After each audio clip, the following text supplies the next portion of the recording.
Yes, people, welcome back to Chelsea Perspective. Welcome back to another Chelsea transfer watch on Chelsea Perspective. But more importantly, welcome back to the Blue Morning Show. Today, we will talk about a few new developments out there. But more importantly, we will talk about Chelsea's interest in Cristiano Ronaldo. Let me say again, Todd Boehly's obsession with Cristiano Ronaldo, or Todd Boehly's need for Cristiano Ronaldo, and whether the club should be looking at the player or just a look away. Whatever it is, we'll get into it today. So sit back, relax, and let's get into the show.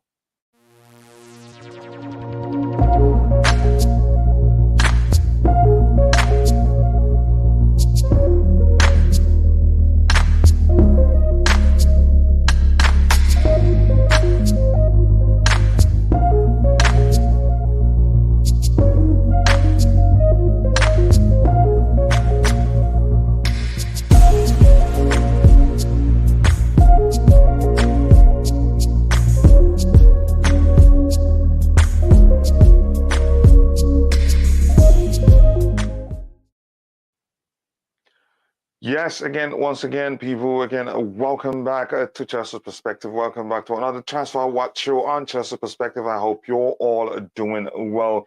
Let's get into it immediately. Quite, not too much to talk about, but more importantly, we have to really look at again Todd Boehly's obsession with Cristiano Ronaldo.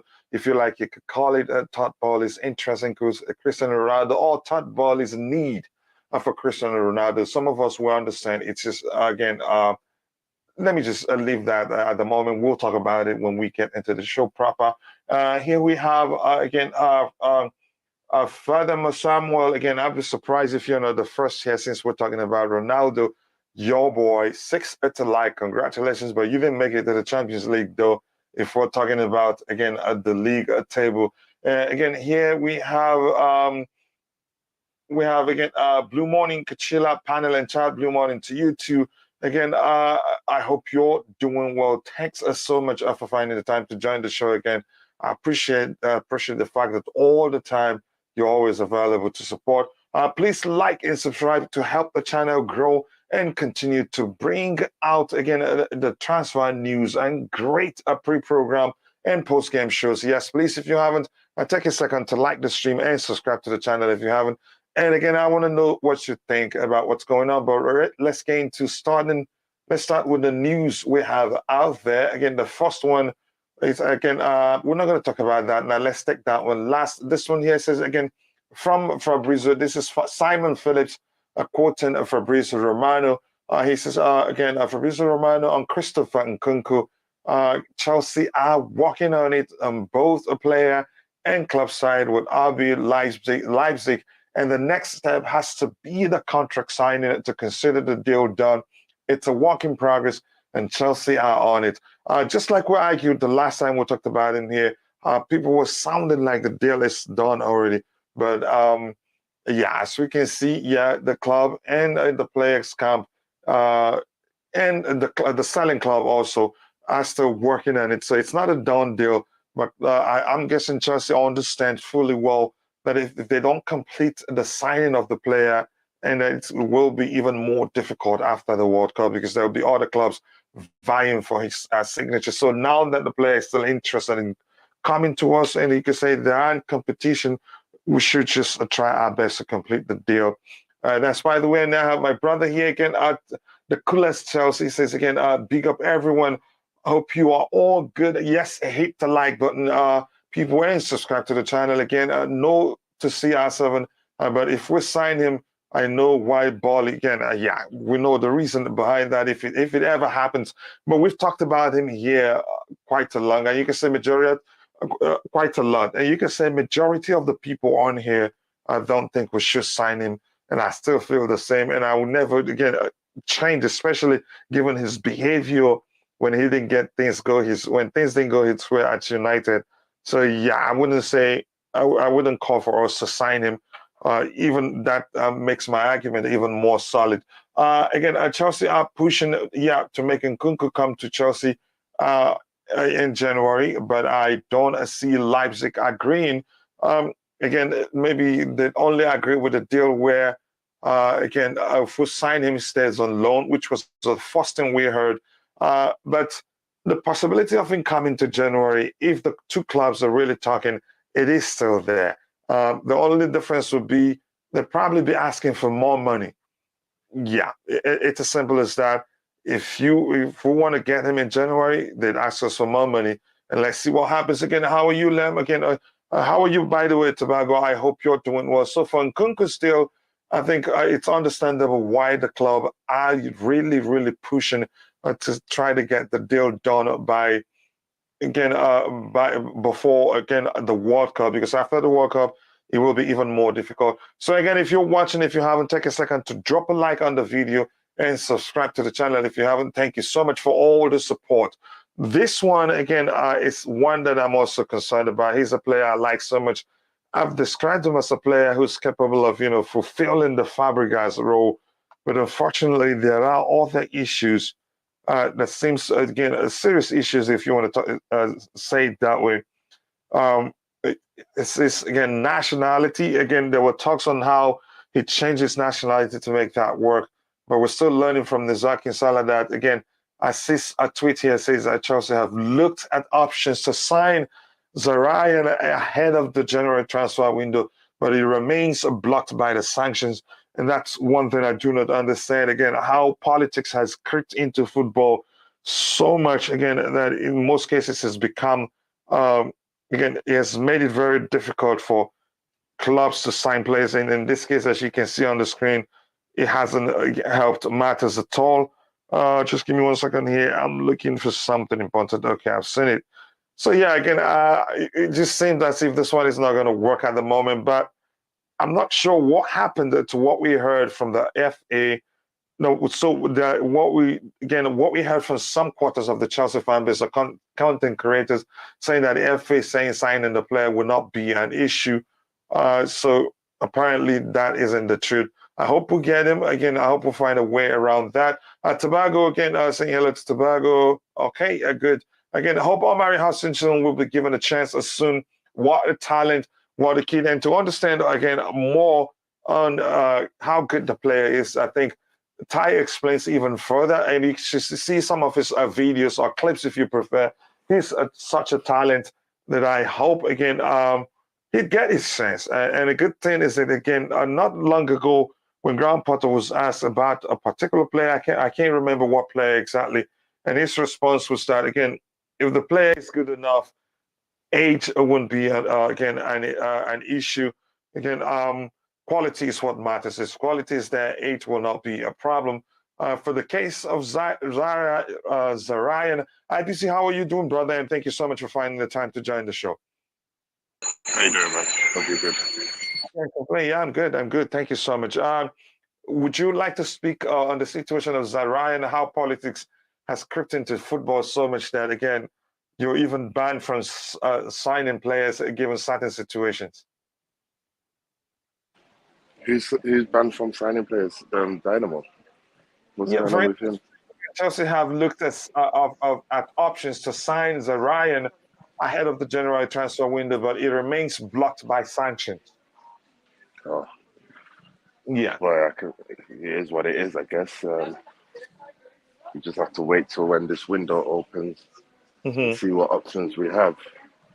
I thought we got this. We thought we got this deal over the line. Yeah, it was close. Already agreed in principle. This is what I'm saying about these transfer guys, man.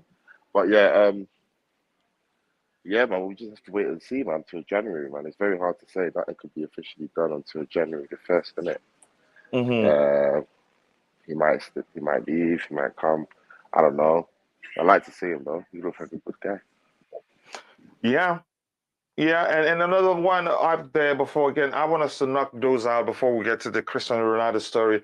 It's, again, Chelsea are looking to prioritize the center midfield area in the next couple of transfer windows. There's a growing list of names are being added to the short list, including RB Leipzig midfielder Konrad Laimer. In the case of Konrad, I think he will be out of contract come 2023. Correct me if I'm wrong. Let me check that quickly. So yeah, again, so if it be out of contract, if we're serious, I think we can get him. and I think was Ty was the person that spoke about him in detail, again, saying how good he is. I'm not sure I really like him that much, but let me check his contract. I just quickly, and if you're in the chat, if you have any questions, shoot it. We'll try to address it. If not, again, don't worry. I'll get back to you guys in a bit. Let me see. Yep, let me see 2023. Let me see his contract. And from the clips I've seen, I think he's a fine, again, footballer. But clips alone are just bits of how, where, where the person did some good stuff. Let me see. His contract here says, why is it not showing? Expires, yep, June 2023. So again, next year he'd be out of contract. So probably will be allowed to start talking to clubs by January, as we've heard before. Let's see. Somebody please, can you ban that person to join and saying some nonsense there? Okay, here we go again. Do you know him? Is he a player you know, IBC? Who? The comrade. Is it Lema? Yeah. Yeah. Plays for Leipzig, like CDM centre back. He's like a versatile midfielder / centre back. I think he's good, isn't it? He's good. He's a good player for them. Yeah, he's a good player for them. I think he's Austrian. Yeah, for them. Yeah, we're not sure how it's going to work out for us. Austrian. Orban's Austrian. Sorry? I'm trying to find out where he's from. I think he's either Austrian. Is he Austrian? Yeah, but yeah, he's good. He's good enough. He's good for them. He's good for he's good but for we're not Leipzig. sure how serious the link is. Just saying again. Man. Again, I don't take any. I don't listen to transfers before January and straight after September. Yeah, he's a good player. He's a good player. He can play in that midfield. Get over the line. I would like to see, what I would like to see is Todd Boehly bringing somebody, and this is the time now. You know what I mean? This is the time now where we should be, this new director of football, sporting director should be cooking up what is in plan for the next transfer window. But we don't have that yet. So what we still have is uncertainty and people coming out with rumours and links to suggest that we're going to go for it. If we had a director of football come in since the end of the transfer window, we'll have a more direction of what we're doing. Do you understand what I'm saying? So I'm with you. It's very here and there at the moment. So I can't take anything very seriously. I take everything, not even with a pinch of salt. I just look at it and walk away. So I don't know. I believe Todd Boehly should just get someone in ASAP, so that these rumors or these links can either be certified or debunked. Because we need stability and certainty. You know, look at the way Man City do it. You know, they identify targets and they just go out for them, and you know, they don't worry about all of this transfer malarkey. Speaking of transfer malarkey, I did hear something about Manchester City interested in a certain Kai Havertz. I don't know how true that is. I'll take that with a pinch of salt. But again, it is what it is, I guess. Yep, it is what it is indeed. Again, here we have Hope Omari Hassan. Like I said, he will get his chance. He's good if he's good enough. Again, coach, we need a player like him. He can unlock defenses. Again, it's one of those players that's capable of pulling the rabbit out of the heart, again, but he's still, again, the process will be gradual. That's the way you do it. Again, it becomes a problem. I don't know how many times I'm going to talk about that here. And here we have again, so we are getting Nkunku or Leao. For Leao, I'm not sure where we're at with that one. But as you can see, again, what we read on the screen before, for the case of, again, Nkunku, both clubs are still talking, and we're also talking to the players' camp as to try to get the deal done before World Cup, because after the World Cup, it will be even more difficult for that to happen.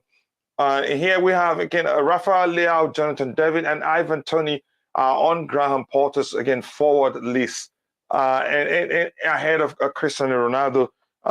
To me, I don't like the fact that Cristiano Ronaldo is actually on that list. I'm not sure from the perspective from which the club are seeing, again, the possibility of signing Cristiano Ronaldo. He comes quite a lot of baggage, but unfortunately, like I've talked about before, it just doesn't seem as if it just doesn't seem as if people are looking beyond the name Cristiano Ronaldo, beyond what he's achieved, beyond they don't look beyond those things and look at his behavior really, and look at whether again he fits into our current project. They just want him. They just want again they just want again to hear Cristiano Ronaldo play for Chelsea Football Club. Boehly himself is a businessman. I think he's seeing things from a business perspective, and I'm not sure if he's really considered the footballing aspect of it. And that is if, in fact, if he's really looking at the player with the seriousness we're hearing, because if it is the truth, then one of the reasons why Thomas Tuchel lost his job was again his refusal to accept to work with Cristiano Ronaldo. We heard again, but there's no way to confirm that's the case. But I don't think it makes sense. Yes, from a business perspective, it makes huge sense because they will make a lot of money from him. But is he going to work for the project? I don't think so. It's a risk waiting to happen. And again, maybe what happened at United again should show us what could happen at Chelsea. I don't know the possibility of it happening. IBZ, I want to get your thoughts on the link again, emerging again, because it's serious. It doesn't sound like it's a joke this time. It doesn't sound like it's just brown envelopes. There's some truth to it because it makes business sense, really. What, for Ronaldo? Yeah. Thank you for shopping at Boots. Yeah, I mean, obviously the situation surrounding him is very not in good waters right now. So the explanation that Todd Boehly exploring it will make sense. Yeah, that's something that's realist. That's a realistic transfer I can see happening because one, we can see that the other party is disinterested in his current situation. We can see that there were efforts to be made to sign him in the summer, or there was conversations with this person in the summer. So that seems more realistic. That could happen in January. Whether or not it will happen in January is another case because that's a big deal to make in January. So yeah, that has legs. I see that happening. I see that realistic. But we'll see what happens. There was another name in there. Can I just say, I don't think Rafael's coming in no January. I think we should all just forget about that. His stocks are higher than ever. In the case of Ronaldo, let me ask you quickly: is this something are you concerned? Is this something you'd like to see happen? Not really, no. Not really, no. I'm not really interested in Cristiano Ronaldo, but because I already had Aubameyang, you know what I mean? I have a striker, so I don't need another one. Like in that same mode, that's going to demand more game time, or the same as Aubameyang. I'll get a younger boy, an 18, 19-year-old. But yeah, he'll bring you goals, he'll bring you all of that. But I mean, same way. I've got Aubameyang. Let's say we didn't have Aubameyang. You know, when we were discussing when we didn't have a striker, it will make more sense. What we do now, so it's bringing in Cristiano Ronaldo. It will just complicate the whole situation. So it's not something I'm really, really a fan of, if you ask me. Yeah, again, like I said, he comes with more than just, again, his footballing ability. A lot of problems. Like I said, I say the same thing I said when he returned to Manchester United. I said, again, look, the way I'm seeing this is going to bring more problems than solutions. And again, it looks like that's what's happening. And you just see how well they play in his absence. Yes, if he's there, he's still capable of putting away chances for them, helping them score goals. But I don't think that behavior of it being all about Ronaldo, I don't think it's changed. Some people argue that's not the case. I think, honestly, that's the case. That's one player, even again, but I'm not the owner of the club. We're not. Again, we could argue about this particular topic from now till tomorrow. It doesn't change anything. Again, it just seems as if Todd Boehly is bent on getting him, given, again, how he thinks it will help the brand of the club, plus the money they can earn, again, they can make from getting him but I think it will be a lot of issue for the manager to handle and the dressing room overall. Again, the Nkunku, like I said, Nkunku, yeah, again, we're hearing, we read the updates that we're still talking, trying to get the deal wrapped up before the World Cup. For the case of Leao, it's gone cold again for a while now. Nothing new coming out. No Koulibaly in open training session again this morning. Yeah, again, I hope it's just a precautionary measure. I hope it's not nothing serious. If it is, again, we're in serious trouble because you have again you have Thiago Silva playing more games than he should be playing at this age, and if he burns out again, then we'll be in even more serious trouble. I hope that again, it's just resting him so it doesn't worsen or aggravate. A big up to you too. Again, my brother, I hope you're doing well. Thanks so much for finding the time to join in the show. And we have Roger in the house. Roger, how are you doing?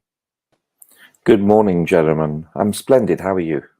I can't complain. Thank you so much for asking. I appreciate that coming from you. I want to ask you, Roger, straight away, what do you think about, again, the news emerging? You can say how serious Todd Boehly is on signing Cristiano Ronaldo or his obsession with the guy.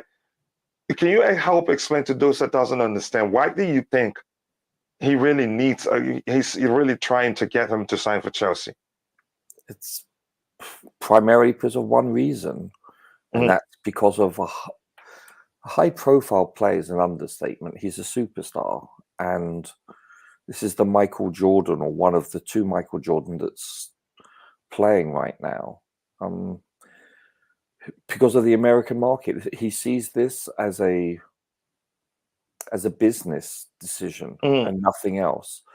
You would think that because of obviously his age and his position, more importantly, meaning position on the field, that his legs have gone. He's a person that's volatile. You know, he's not a team player per se, and he's renowned for that. So he's divisive within the locker room. Walking off prematurely and refusing to go onto the field when called upon twice in one season. He did it in pre-season and he's done it in the regular season, I think, versus the Spurs game. So why would you realistically want to sign him other than for your marketing strategy? That's the only reason. And that cannot be healthy for a relationship if your manager doesn't want him. Why stress the relationship by even bringing that to fruition? Doesn't make sense, because he's a capitalist at heart. Don't forget, you know, if you watch American sports, it's not viewed as a sport per se. It's viewed as a subset of entertainment, and that's why. Yeah, again, I think the focus for him is the business aspect of the whole thing. Again, but I think he will again cause a lot of problems in the dressing room. Probably won't have too much respect for the manager as he's shown, because it's not. Let's say again, if it wasn't if Ten Hag wasn't Manchester United's manager, let's say if it was Zidane, I don't think he'd walk out. He'd do that. Right. So, and there's no way again you could. Yeah, I don't. Again, I will not subscribe to the argument if somebody says he's not going to do that at Chelsea, because we've had that argument here. And why, again, you can say majority of the panelists argued he will bring more than just his footballing, again, ability to Chelsea Football Club, will cause problems in the dressing room, and that the manager, again, he will not have again, he will not respect the manager. Plus, a point that Rodrigo made that seemed to be the case. That again, for instance, when he was still at Madrid, again, I think I added that to the list of late after. Again, we had to talk about it again. When he was at Madrid, literally, you could say Benzema was under his shadows and he wasn't again. He's not the Benzema we're seeing today. But let's just leave out the case of Madrid and start from Juventus to Manchester United. Since he left Real Madrid, all the clubs he's played for, the moment he arrives, the numbers of the strikers at the club before his arrival starts going down. It is the same at again. It was the same at Juventus. Again, the same thing has happened at United. And you can say again, the players that he played with only starts doing well whenever he's on the bench or whenever he isn't playing. But unfortunately, like I'm saying again, from the perspective of the Chelsea fans, most people don't look beyond the name Cristiano Ronaldo and what he's achieved. They just want him at Chelsea, not even realizing that he's not the same anymore. Coach, also, you know, if you look at Juve had two very established leaders in Bonucci and what's the other chap? The other central... Chiellini. Thank you. Yeah. Both Italians. Yeah, they could both put their stamp of authority down on the team. I, with the exception of Silva, I don't see a really naturally born leader in our team that could say, hey, Christian, you're out of line here. Step in or step out. As simple as that.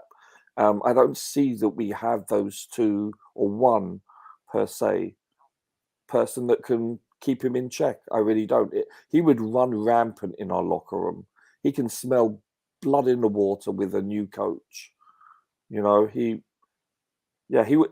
we had Zidane as manager, for instance, yes, he wouldn't dare do that. Zidane will put him in place, but we have a very polite, timid, cerebral coach that I don't think is confrontational in that regard. I mean, I could be wrong. I don't see it. Any other word you want to add to that?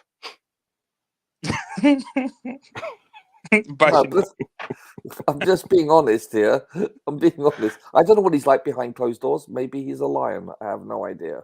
He just doesn't come across as such. No, but overall, his pedigree, what he's achieved as a manager, I don't think, again, Ronaldo, no matter how combative he is, or no matter how he deals with players who cross the line, I think Ronaldo will still see him again. Will not again show him enough respect because of his pedigree overall.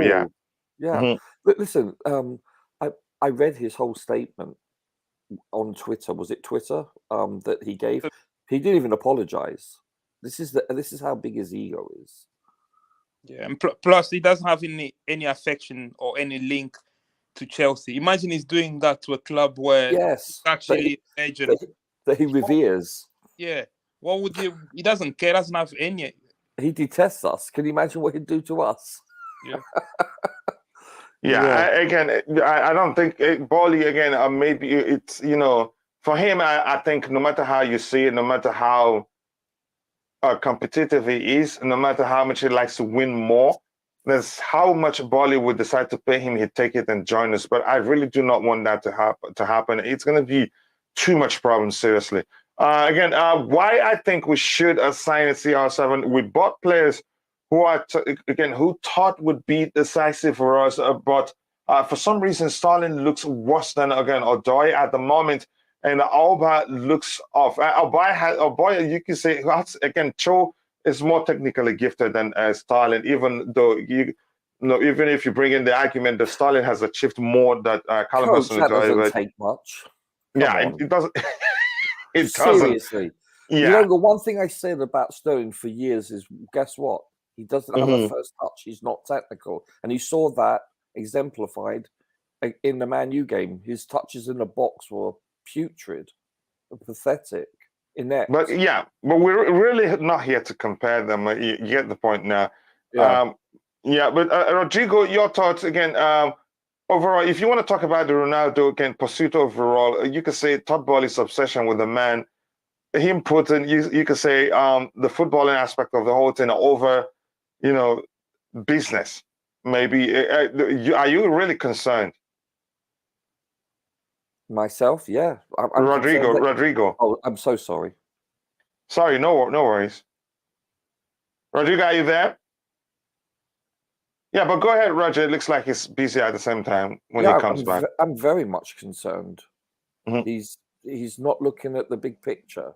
He's looking at the business aspect and only the business aspect, from what I can see. If that's the case, if these reports, and they do seem to be plentiful, they seem to be ubiquitous, actually, If this is truly the case, and I'm assuming, unless Potter says yes, I want him, then if that's the case, then we're in trouble. We are. You need. Can I jump in? Yeah, go ahead.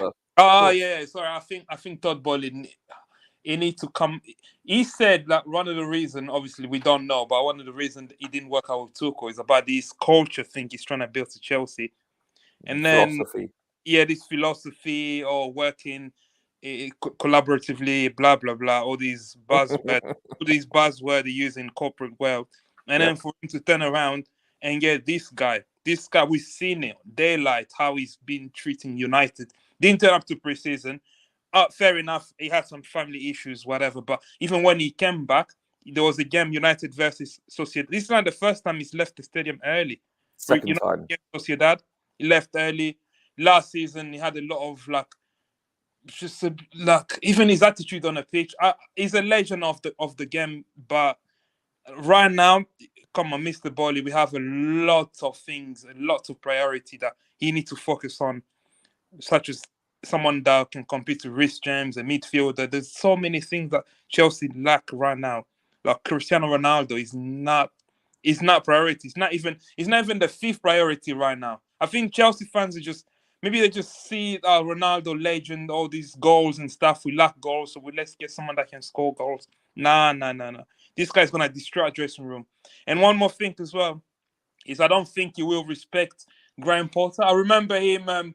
I think it was when it was Juve. I think it was an Atletico game, Juve versus Atletico.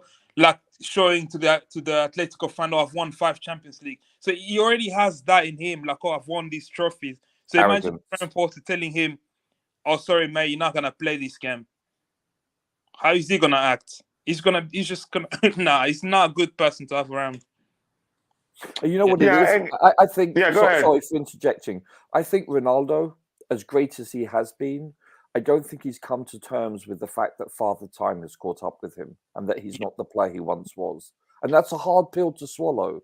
You look at Muhammad Ali / Cassius, especially if you've been at the top. It's hard to relinquish power. It's hard to relinquish.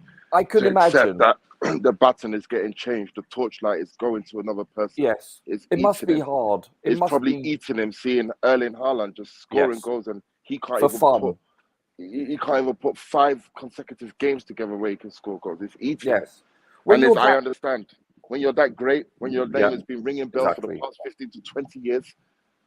I mean, you're gonna have your pride, your ego is going to be damaged. You're not gonna see reason to anything, and that I understand, but that I cannot take. I can't take. I understand where he's coming from. I understand the fact probably what you went through in the summer with your unborn child. Exactly. That alone, I can't even imagine to bear, let alone a person of influence like him. But any human to take that on board, wow, kudos to you. But I just feel with all those packages surrounding this man, I believe he's best served just to go back home to Sporting Lisbon and see out your days there as the legend you are. I think possibly he may end up coming to the US or going to was it UAE where they offered him again. Is he cleared off the US? Because he had the case. I don't know. Is he allowed in the country? No, I think it was thrown out of court or maybe settled out of court. I'm not sure. Either of the two happened. Okay. Why is everyone saying let's wait for Harry Kane? And you know what? Yeah, the more this Tottenham, the more Tottenham and Conte fall out, the more I see that happening. Listen. Yeah, I think he will leave Tottenham, but not to any English team. I think he will probably go abroad to Germany. For sure. Yeah, but I don't know. That's not a big one yet. I've never read so. He's not coming here. No. No, you mean Harry Kane? It's never going to happen anyway. It's never. Yeah. It's never going to happen. It's just once again, if you are in the chat, again, this is more of a Q&A because we don't have too much a topic lined up. So anything you shoot down there, we'll try to address it, and it's not going to be a long one. So we'll wait again. If any of the pilots, if you have any issue you want to talk about, go ahead. Yeah, I've got some issues with the current gaffer. I don't know we've moved Go on. ahead, shoot for it. Ditto. Yeah. So for the past, since he came in, I don't think I've seen much improvement at all, and I feel like he needs to stick with one formation or one style that he wants to implement, drill that into the players before. I know it's in his nature to change tactics, to change formation in game. This is good, right? This is good when you establish, and it's actually one of his strengths, and that could also be his weakness at this moment. I feel like when I'm watching Chelsea at the moment, the players look confused. There's no structure. We don't press as well as we used to. Our counter press has actually gone down. Yeah, with Aubameyang in there, that's why. Yeah, even when we play with Harvard, it looks disjointed. And I also think in the last 3 games, he's got his lineup wrong. And then actually, by getting his lineup wrong and by correcting himself, is actually causing him to lose out on some subs. For example, you can only make 5 subs, but you can only make them 3 times in a game. Actually, technically 4 during halftime. Oh, during halftime as well. So for example, in the Villa game, so he used up the halftime to make the sub. Fair enough. But in the Brentford game, when Gallagher went off, and then he had to sort of like correct his mistake with the lineup, that cost him. The United game, he did the same thing with Cucurella, and then it cost him. So I feel like, fair enough, you can change to the lineup, but he needs to stick with one way. First of all, I feel like he's making too many changes. I'm not talking about changes in players wise. I'm talking about changes in the approach of the game. Because when I was checking about when Tuchel came in, we knew straight away. Tuchel knew what Lampard lacked was we're conceding way too many goals. Tuchel knew, okay, we need to shore up the defense. We went to 3-4-3, and he stuck with the 3-4-3. The only difference Tuchel used to do in games, I'm talking about the 6 months. I'm not talking about the last year. We know how disastrous it was. He was changing. He was either playing with one striker, so he's like 1-2 behind 2 10s, or you play with 2 strikers and a 10 behind them. That's literally the only thing Tuchel was changing to the 3-4-3 structure. Until obviously the second year, he tried to be more. But I feel like Graham Potter now is either you stick with the 3-4-3 that you find from Tuchel, but the issue. You'd have to think of what issue did Tuchel have with this 3-4-3 that you need to rectify. And I feel like I'm not having enough midfielders. I feel like What do you think, Roger? Okay, yeah. I agree with a lot of. Was that Rodrigo speaking? Yeah. Hello, Rodrigo. I agree with a lot of what you've said, sir. But with the actual switching of formations, I don't have a problem with that per se. And I say that because of one thing: it's highly advantageous to us, and I don't see the lack of uniformity with which you're explaining, with the exception of when you have Aubameyang up front. When, for instance, Akai comes on or O'Connor comes on, etc., you can see noticeable change in how we press up front, close down. But what I do have an issue with Potter, and I've been so impressed the fact that I thought we were getting a very progressive, cerebral coach. But what I do have to second guess him is there's 2 things: the selection of players based on the formation, not the formation itself, like playing Sterling for the last 3 games / 4 games, not warranted. It's simple as that. He doesn't pass the eye test. So I've looked at the games a second time, which I always do, and objectively doesn't pass it. Doesn't pass the mustard test. He cannot. His touches in the box, for instance, have cost us. Also, listen, we also have to take into consideration one thing. Every team gets injuries, but you could say we're bordering on decimation right now because you're losing highly influential players like a Kante, like a Koulibaly, like a Reece. These are and Fofana. I know Fofana. We've been fortuitous enough to have his, I think, maybe even superior replacement in Chalobah. But at least 3 serious, like if this was a Liverpool, I don't hear any pundits say, oh yeah, Chelsea are really, no, they seldom say it. But when Liverpool experience that, their midfield's decimated, balderdash. Do you understand? The other thing, my selection, my other issue is he did make corrections in the 36th minute, but I noticed it when I watched it a second time. He should have made that correction at either the 20th minute, when it was becoming so obvious that we were being outgunned in midfield because of Jorginho, as we talked about in the shows before. You know, Casemiro was running circles around him, that we were outmanned. And then, you know, at the very least, the 26th minute, when they had that opportunity, when Rashford nearly scored, you should have changed it then. So he changed it 10 minutes too late. I remember watching it live and I was screaming after 5 minutes, change the formation. I was screaming at the TV. It was blaringly obvious to a cretin like myself. Don't call yourself that. No, I'm being honest. I don't have any UEFA badges. I'm not a trained coach. Does that make sense? I'm just an average, you know, admirer of the game, a fan. You know, so if I can see it, and I know I'm watching from a camera angle, it's different perhaps, but they already have people in the stands that can relay things down. So if I can see it with my football IQ, then why can't he? That's my 2 observations that I find lacking. And Sterling shouldn't be, like, you're right, coach. Chukwuemeka coming on twice consecutively now.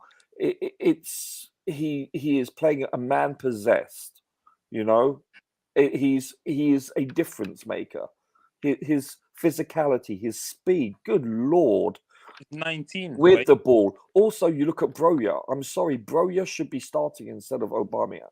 He is a difference maker. His speed, he was the reason why we got the penalty. I don't see a reason why Sterling is playing, Aubameyang is playing currently. I've never been a big Sterling fan. I've told you this from day one, coach. He does make intelligent runs, but we're not feeding him those balls to make the runs in the first place. His career will suffer coming to Chelsea. I didn't want him coming here. He is here, and I want him to succeed, but he's just not technical enough. And it's the same for England. He's woeful, his first touch in England. Have a look at his first 4 possessions with the game yesterday. Now, 1 is not his fault. He was called for offside when he was clearly onside.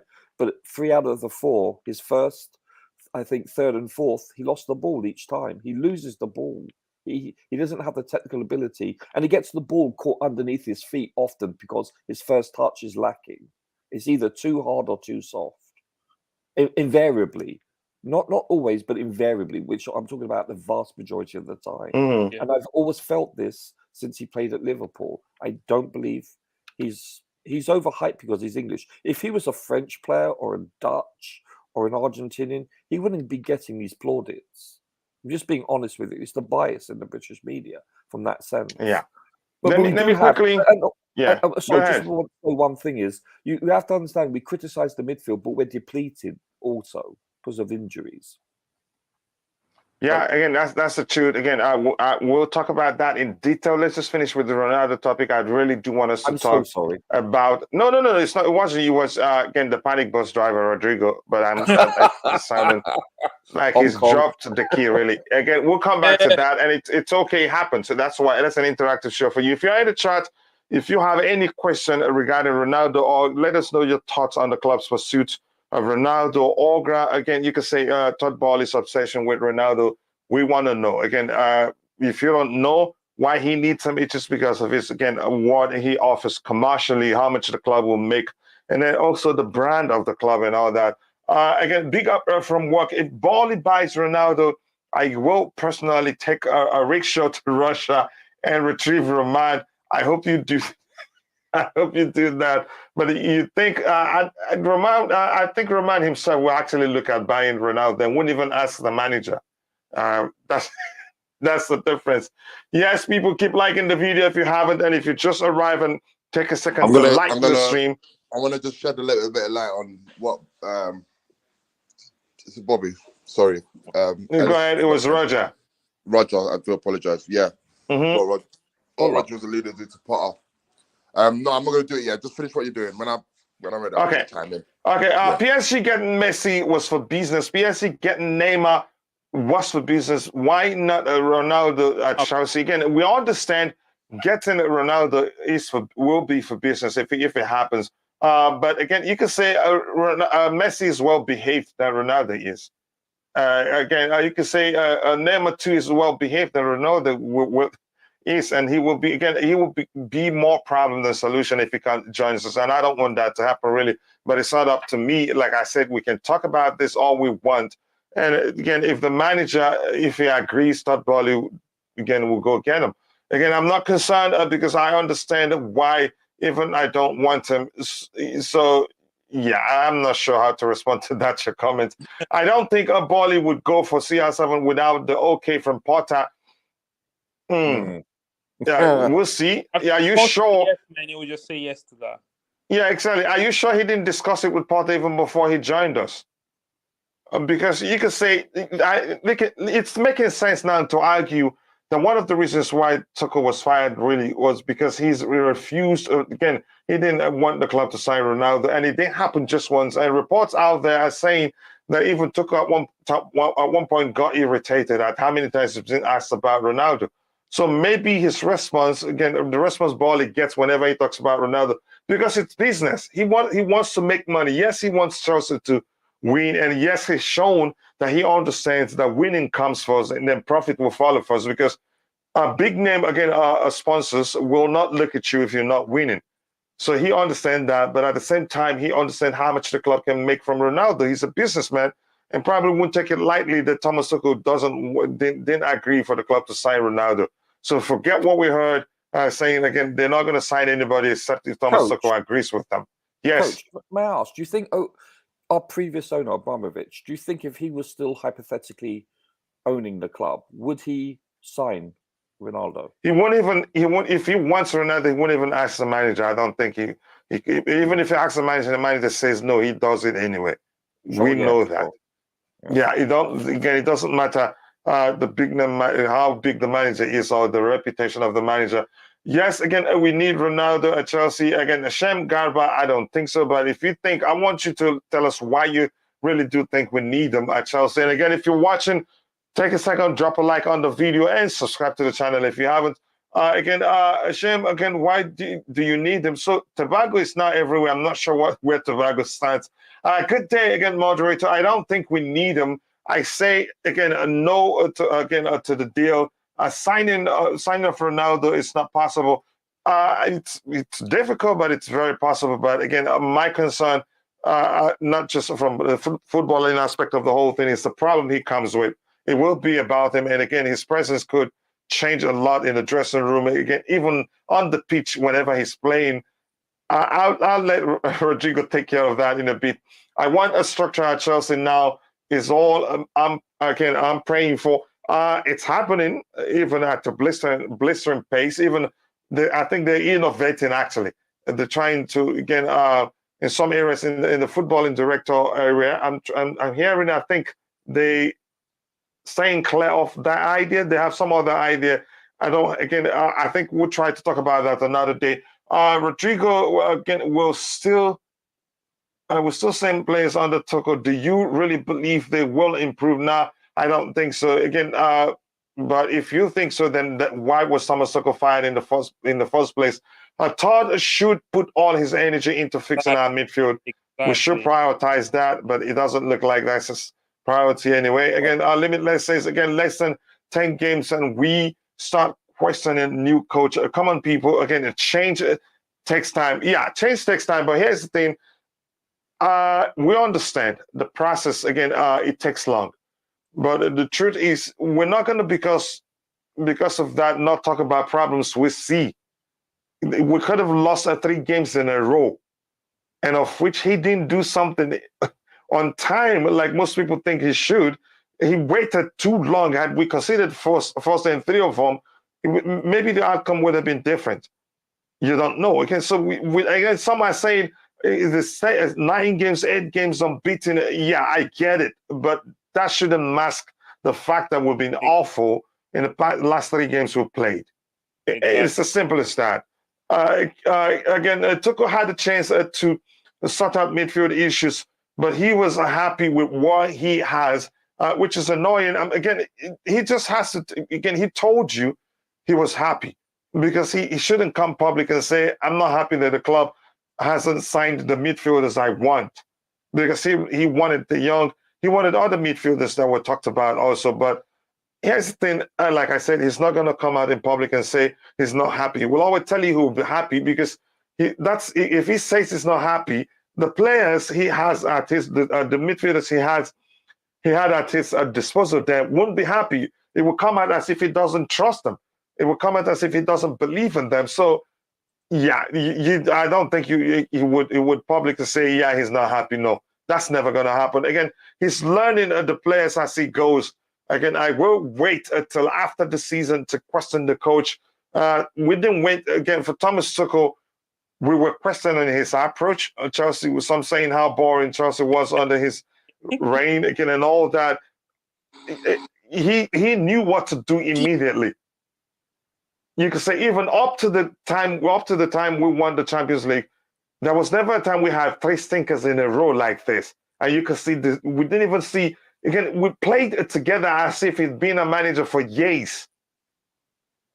So I don't. Maybe Graham Potter is trying to change too much at the same time, which to me I think we'll continue witnessing disjointed performances. That's what I was saying, Coach. You need to stick to one thing before he start. I'm not against him. I think it's his nature, but I think for now it's too early for him to be doing a lot of tinkering around. He needs to stick with one thing. Get that drill in the players before you start. Yeah. And again, you don't make even if they give you a contract of 20 years, you don't make the process drastic. You find a way. Again, Tuchel did it. He first of all he recognized what the issue was under Frank Lampard, and he started by fixing that, became a bit defensive, and the team still looked cohesive under his reign. Pragmatic. I think pragmatic.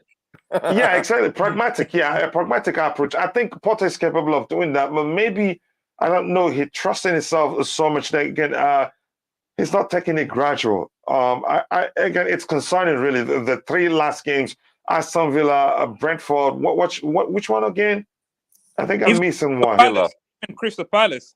Aston Villa. Yeah, even at Crystal Palace, we were lucky to. So, like I said, we can't just again let the fact that we haven't lost a game under his his reign and jump to the conclusions we're fine. No, the problems are there. They're all there for us to see, and we have to talk about it. And again, if he doesn't recognize we have an issue, then I think the process will actually lead us to somewhere to the least expected places or the worst places. Benitez Abuneme says Casado, Rice, and Nkunku will just go ahead. Go ahead, IBZ. Real quick. Right. Let me just put myself in an understanding, yeah? When Boehly and Graham Potter sat in the meeting room and they were discussing, the expectations Boehly probably gave him was just to stabilize the squad and produce young talent. Don't sign ethos is don't sign ex-players around the same age or what have you. That's probably his agreement with Potter. So what we're saying or how we're speculating our problems, we might as well just cry in our pillows. Another one is, I am. What do we expect? What are you expecting? I keep saying it. Our team is not good enough. Are you not listening? We're not good. We're as good as Aston Villa. We're as good as Newcastle. Squad base is. Let me just use it in French terms. We're shit. Yeah, we're not good enough. Yeah, we are not good enough. I don't wanna be sentimental. We are, coach. We are not good. We're not good. We've taken a step back going into the season. It is what it is, and there's been a lot of situations, takeovers, a lack of ability to sign players to get to where we want to in comparison to our competitors. So when Thomas Tuchel highlighted it, he was highlighting it that, bro, the situations that have surrounded us has allowed me not to get the squad to where I want it to be, and it is what it is. The squad ain't good enough. So it could be anyone to come in. They're not going to get the result. Before Graham Potter come in, we had results where we're drawing, losing. We're up and down. We're not even up. We were down. We couldn't string a consecutive win. My man comes with no experiences. He's working with the tools he has been offered to him from, in this case, from the four previous regimes. Has to get the best out of them, stabilize with no experience he's had in that level. And we're saying what? Let's say this, IBC. Can I ask you this? Let's do this, IBC. We sack him now. Nobody is saying. Yeah. We sack him now. Nobody's saying. If you listen to my argument was never, and I don't think anybody on the panel here is arguing that Potter isn't good enough. Yeah, but again, can I say this quickly? We understand, and I have never, again, I didn't expect, again, there was no, before the season started, I knew it was going to be a long one, really. It's very bad, coach. It's very bad. Exactly, but the fact is, here's the thing. IBC, did you recognize there were issues against, let's say, against Aston Villa, against Brentford? Everything wasn't down to the players. In one instance, he made the change so late. You can say in the case of Aston Villa, we could have been 3 goals down and it still didn't make a change. And for instance, the selection, are you happy with it? Really, that's what we're talking about. We're not saying we're one of the best teams in England. When I haven't got depth, and when I'm lacking players in certain positions, what do you want me to do? Okay, let me start bringing the academy. Let me bring in the academy. Are you okay with really Raheem Sterling starting over Christian Pulisic against Brentford? Was it against Brentford or which of the games? On 2 occasions when he shouldn't even be on the pitch. That's the point we're making. But that's not a vindication. That's not a vindication of Potter's management. He has either 2 options. He has either 3 also. He has Ziyech, Pulisic, and Raheem Sterling. Yeah? So he puts Raheem Sterling on. Personally, for the mere fact that he knows what he knows what he can bring, basically on form. Okay, that's fine. But that's chopping and change. But what if he played Pulisic and Pulisic is the same? We'll say, why is he not playing Sterling? Why is he still playing Pulisic? Play him first because he's shown he's in a better form than Raheem Sterling at the moment. That is the problem. But Raheem Sterling scored like 3-4 goals. Did you look at the numbers? Like 3-4 goals. What are we talking about? What I'm saying is that can't be a vindication of him being, I think Potter's lost it. What are we talking about? If Tuchel come on, what would we say? No. Here's the thing, IBC, I think you jump into conclusion. We're talking about the issues we're seeing with him, which is, again, I had problems. Let me just say this quickly. IBC, I had problems with Thomas Tuchel making changes late. And that hasn't changed under Graham Potter. But mainly his selection. I'm coming. Let me land. Sorry, bro. Yeah, his changes has been awful.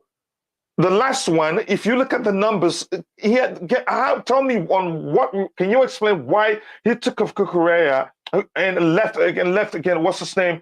Chilwell on the pitch. Tell me why Raheem Sterling started again after 3 stinkers in a row. On 2 occasions, he started over Christian Pulisic, who's done better than him. This is not me arguing because I'm an American. I'm just being factual here, and I know other people, even non-Americans, thinks Christian Pulisic should have started over Raheem Sterling, and he stayed on the pitch for 76 minutes.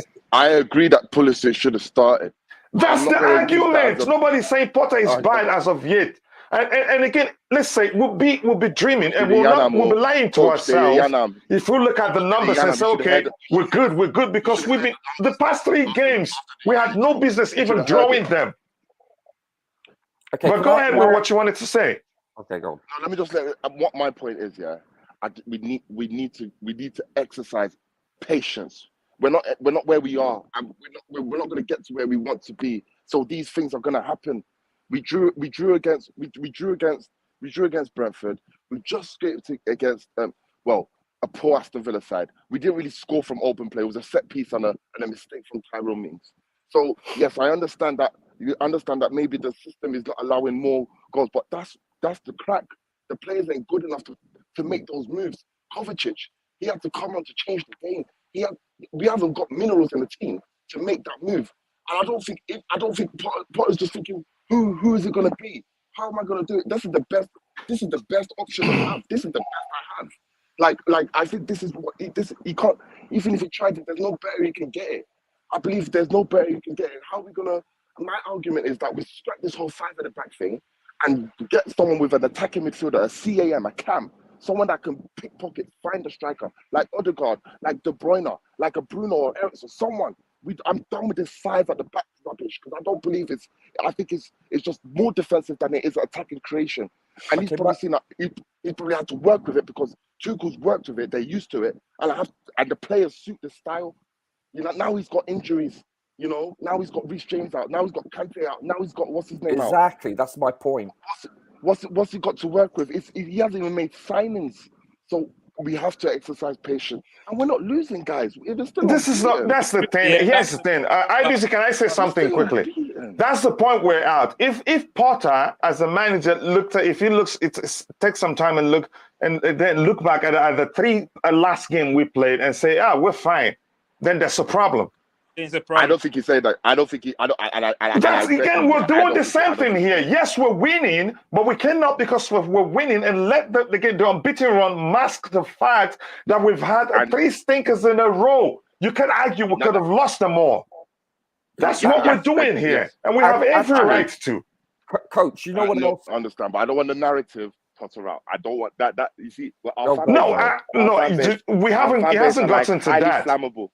Our fan base is like highly flammable, the highest flammable ingredient you can ever find. That's our fan base. You see, once you echo it like that, hey, it's explosion. IBC, can I interject, gentlemen? Yes. Okay. Yes. So I think it's more than that's masking. We've been very fortuitous that our opponents have been either decimated or inept. You know. You know, you look at the Villa game. Thank you, Mr. Mings, and thank you, goalkeeper. You look at AC Milan. We got lucky, sent off. We played the majority of the game against an opponent with 10 men. Wolverhampton Wanderers, yes, that's a very out of form and poor team. They're in the bottom half of the table. AC Milan, they had 7 players, 4 of them starters missing. Palace, we were fortuitous with a Connor last-minute goal. Do you understand? That's a very hard away game, though, I must admit, just like Brentford was. But what you're missing is the fact that we've been saying this for years. Chelsea without Kante is a completely different entity. You're looking at a different team altogether, just for him alone. So then you lose Reece. You lose Reece. He's a massive part of A, the defensive stability, and B, he puts in the miles up and down to cover and press, and C, his crosses. He is potent. Defenses fear him for that quality alone. So we're missing 3. Then you look at... He actually contributes to the midfield too whenever he's on the pitch. Yes. Yeah. Then you have to understand that I'm not going to use Fofana because that's not a reason. But it is for the depth. We didn't have one defensive person to come on against United, but we also missed Koulibaly. If we had those players, and I know if you say yes, and if my uncle had a uterus, he'd be my auntie. I get it. But if you had those, it was true though, right? Well, it's 2022. If you had those players available, we wouldn't be having this discussion for the most point, other than the fact that I don't get seriously Sterling playing, and I don't get why Broja's not playing. I get that. But okay, you see Broja, yeah? Do you remember when was it Villa he started? What game did he start? That everyone was like, oh, he's not ready. Pardon? Brentford. We saw he started against Brentford, and we all like, oh, now he didn't start against United. Like, why did we play Broja? It's the put it. You know what I mean? It is what it is. What I'm saying is, I get the fact, the selection, that we would like to see certain players play as opposed to certain players. In this case, Sterling. I believe Sterling needs a rest. He needs a long rest in terms of, I think he's mentally drained. So probably like a game or 2 games with reassurances, not to say, oh, you should go to say, yo, listen, I think you just need a rest, sit out for a couple games, man. Just take I'm telling you, what you see is what you get with Sterling. This is him. It is what it is. I believe Sterling needs players around him for him to get the best of. He's not the talisman. He's not the guy that will pick up the ball, run and make things happen. No. He's the guy that you pass to, and then, but it is what it is. What I'm hoping is that maybe moving forward, the system changes a little bit. Exactly. He's a tinkerer. Even before the match against Brentford, him and Thomas Frank. Thomas Frank were having a discussion on the panel. They were saying this was before kickoff, and it was like, oh, similar, like they're both similar. They're both chop and change sort of thing. So that's just the coach way. You know, you have to adapt to your situation in the game, and Potter does that. You know, and I think it's better that he does that, identifies the problem, as opposed to leaving it. And that's credit. He's done that on a few games. He's made half-time changes. He's made first half changes. You know, he's a guy that identifies the problem and sees it. My problem, IBC, my problem with that approach is too, because he's still new in the job, right? I feel like he needs to go back in the drawing board and identify what was going wrong under Tuchel, right? Because Tuchel did identify what was going wrong under Lampard. It is that we were leaking too many goals. That's the difference between Thomas Tuchel and Graham Potter. And go ahead, Rodrigo. Yeah. So what I'm saying is Graham Potter needs to identify that, and then stick with one way. Stick with that philosophy. I understand. For example, in the United game, I don't understand. Look on the bench. We didn't have a defense. We didn't have any defenders. But why would you play? Zakharyan still not playing? Yeah, but why would you play all the fit defenders all at the same time? We could have played back four from the start and have at least a cover on the bench. Because once he took off Cucurella, so that created a problem. So if you have if you have a defender that goes down, you don't have any. And why Cucurella in the first place? It just doesn't make any sort of sense. And I also have an issue with that. I know it's early. I know Cucurella is probably his boy from Brighton, so he's not gonna mind. But if this carries on, Cucurella keep getting dragged off the pitch, because he's done that now 3 times. So it'll get to a point where it's gonna affect Cucurella's confidence, and then we're gonna have a player with lack of confidence, and we're gonna go back into that same old Chelsea cycle. So I really hope that he's learned his lesson and he's looked at the last 3 games and realized he can't play a double pivot with Jorginho. He has to play a midfield 3. He can't stick with the 3-4-3 because that system was found out under Tuchel. That's what Tuchel was having issues with chance creation. I think now going forward, I hope he plays the back 4, because we don't have enough defenders for him to even play a back 3. Back 5. Yeah, exactly. And a back 4 will be a safer option. Yeah, that way we will not have Cucurella and Chilwell on the pitch at the same time, because it's also a risk.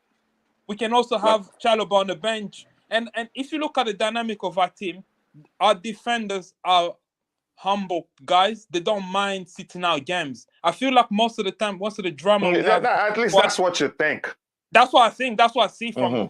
So most of the drama we have in our squad is usually the attacking players. So why do we have to create a system that accommodates the guys that don't mind being on the bench and come in being gentlemen? Well, let me ask you a question. Why did we switch to a back 3 in the first place? Because we were leaking goals with a back 4. Yeah, that's the main reason. Yeah, sure. I want a back 4 actually, to play a 4-3-3 or 4-2-3-1. But gentlemen, we leak goals. I know we don't have enough defenders right now to play back 3, and it's I agree. I understand. Backs all at the same time in a game. Let me just quickly. Let me catch up with the chat. It is becoming too long. Let me catch up with the chat. I'll come back to the panel again. This is a very, very, very good conversation. IBC, thank you for bringing that fight here. I'm enjoying it. But we have to go back to Ronaldo in a bit. We're going to round off this one, go back to Ronaldo a bit again. We can be going back and forth of it, no problem. Again, afternoon, guys. Again, at least a Spurs loss. That's good. Good result for us. And that's not Drew, right? For me, again, would Ronaldo add goals needed in this Chelsea team? Answer is yes, he would, but there's more. I'm going to highlight this. I'd like us to talk more about, again, to look beyond the goals he brings. Talk about how he scored 10 million goals and United didn't even make it into top 4. And how's he doing this year, coach? How many goals has he scored this year, coach? Yeah, exactly. So let that sink in because, again, the new manager understands that he's a problem. And that's why he sits on the bench. Midfield will be looked at again in January. Yep, that's for sure. Again, do we need a Ronaldo? Yes, says again. And where Isaiah Nware says again, will he fit into our current style of play? No. This is well even structured. It just brings you, takes it one by one. I'm going to highlight this too. Again, we've got to do well with our team. Again, why in God's name is difficult again for them to create more chances like Man City? I don't know. And it looks like, again, since we're still talking about Graham Potter, it looks like we're creating less chances than we did under Thomas Tuchel. But we'll get into that in a bit. That's a big come difference. on, we had bad games under Tuchel too. Yes, but again, the situation is a bit different, and that's not me saying Graham Potter is bad. But why is it that people are not paying attention? There's a problem. Even if it isn't Potter's problem, let's accept that, yes, we've been the three last games we played of late again we've been awful and lucky to have come out with a draw in something in two of them or one of them. So again, but we can't just for the sake of it's been 7 or 8 unbeaten games and not say we have a problem. And like IBZ agrees, after I brought it to his attention, he won't be a good manager if he just looks back and says, okay, we're good, and not realize, oh, there's a problem, we have to solve it. That's what we're talking about. Nobody's at this point saying Potter is bad, but he raises some question, and the selection process also raises some questions. Some people are already saying he's biased, and I don't blame anybody, really. I don't. But that's by the way, yeah.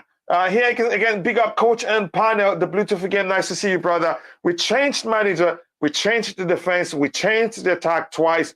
We even changed the goalkeeper. The problem is our midfield. Yeah, it points to that. Every changes, we just went ahead making changes around where the issue lies mainly. But at the defensive area, again, we had to. I mean, given we lost Andreas Christensen and what's his name? We lost Andreas Christensen and Antonio Rudiger, 2 senior defenders. And again, thank you so much again for Chef 2013 for again. Thank you for the donation. I appreciate that, your support for the channel. And again, believe me, you really don't need to do that for me to read your comment. But thank you. I appreciate you showing appreciation that you're enjoying the show. So if we're not good enough, why are we complaining? The reason we're not complaining because we ain't good enough. We're good enough to do better than we've done in the past 3 games. It's a simple truth. If we're saying the players are the problem, yes, again, there are areas. If you're being truthful to yourself, you'd say the manager made mistake. I think IBZ also agreed that he didn't expect to stay styling on the pitch. And so again, to me, some of the changes have been questionable in most cases. I'm not the one to see, not say, okay, here's the thing, it is like this because it's something with because some measure of positivity. No, if you don't recognize you have a problem, you're in serious trouble, because half of solving the problem is 50% of solving the problem you have is recognizing that one exists already. Preach IBZ. IBZ have a lot of supporters in the chat today. Again, thank you, IBZ from Limitless. Limitless, by the way, bro, I hope you're doing well. And you too, again, the Bluetooth again, I hope you guys are doing well. Good day to you too. Anything else to address here? Let me see. Starling's poor touches in the box has nothing to do. Really? Okay, that shot is at you. Really? You know yourself. Yeah, but that's by the way again. Both Kukurea and Chilwell were poor last game, to be fair. Again, it was one or the other really again. But yeah, the numbers, we checked it out at halftime. Kukurea did better than Ben Chilwell actually, and should have stayed on the pitch. Again, for so many other reasons. Again, anything else? Again, our midfield are more concerned about recycling and passing sideways and backwards. It actually gotten better under Graham Potter. I give them that. And before time, we knew that we'll see more progressive and also vertical passes from the team, and it's happening. Too afraid again to split defense with direct passes. Are they capable of doing that in the first place? You should be asking that question. At least again, face it. It's you who counter J5. It's a certain goal. Yeah, if you say that again, can we again talk about Potter's bias? I'm going to highlight this one too. But that's why we're coming back to the panel. Who was speaking really? It was so tensed. No, I wasn't sure who. So I just want to say something about Chilwell. It looks like he's coming under a lot of criticism. The second time I watched the game yesterday, I noticed that Chilwell, from the very beginning of the kickoff, he was so close to Anthony the entire game. He didn't give him space, and he was, shall we say, sticking the boot in. He was antagonizing him. So you're also, making a case as to why he stayed Yeah, on rather than yeah. Cucurella. Yeah, also he's more physical than Cucurella, but more importantly, he showed inside position. Like if you're a defensive back, like a cornerback in the NFL, so when you turn your hips, you either play inside or outside position. There's the same principle used for a corner, for a right back or a left back. Mm-hmm. In other words, he was showing him go on to the inside. I'm blocking you. In other words, he's showing him the outside more because he knows he can't use his right foot. You know, so in other words, he's like, I'm giving you the outside. And he did that time after time. Observe, watch the game. It's the same principle as a cornerback uses in the NFL. Mm-hmm. So that's what and I'm glad they did that. And also when Cucurella was on the pitch, you could tell they were double teaming him constantly. They recognized, Potter had recognized this chap is on form, and B, he's a detriment to our defense. He can score against us, so we have to isolate him, and they did that very well. I thought that was excellent ploy for the defense, and especially Chilwell. I thought he handled him once Cucurella went off the field. He did very well. He shut him down for the most part. You know, I thought he played well. Yeah, but just quickly, the reasons of being out has been, again, a huge loss, and apparently we learned nothing from, again, his absence last season.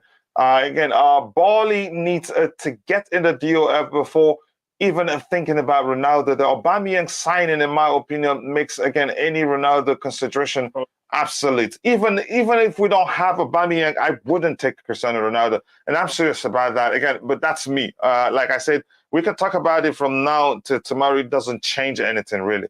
The owners, they do what they want. The main reason we're not creating good chances like City is because we don't have a player in midfield, again, that supplies proper passes like Cesc.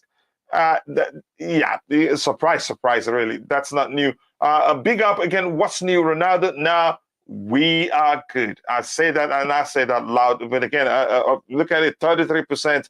They're not concerned about Chelsea signing Ronaldo. Like I said, most people don't look beyond Ronaldo's name and all the factors such as his behavior.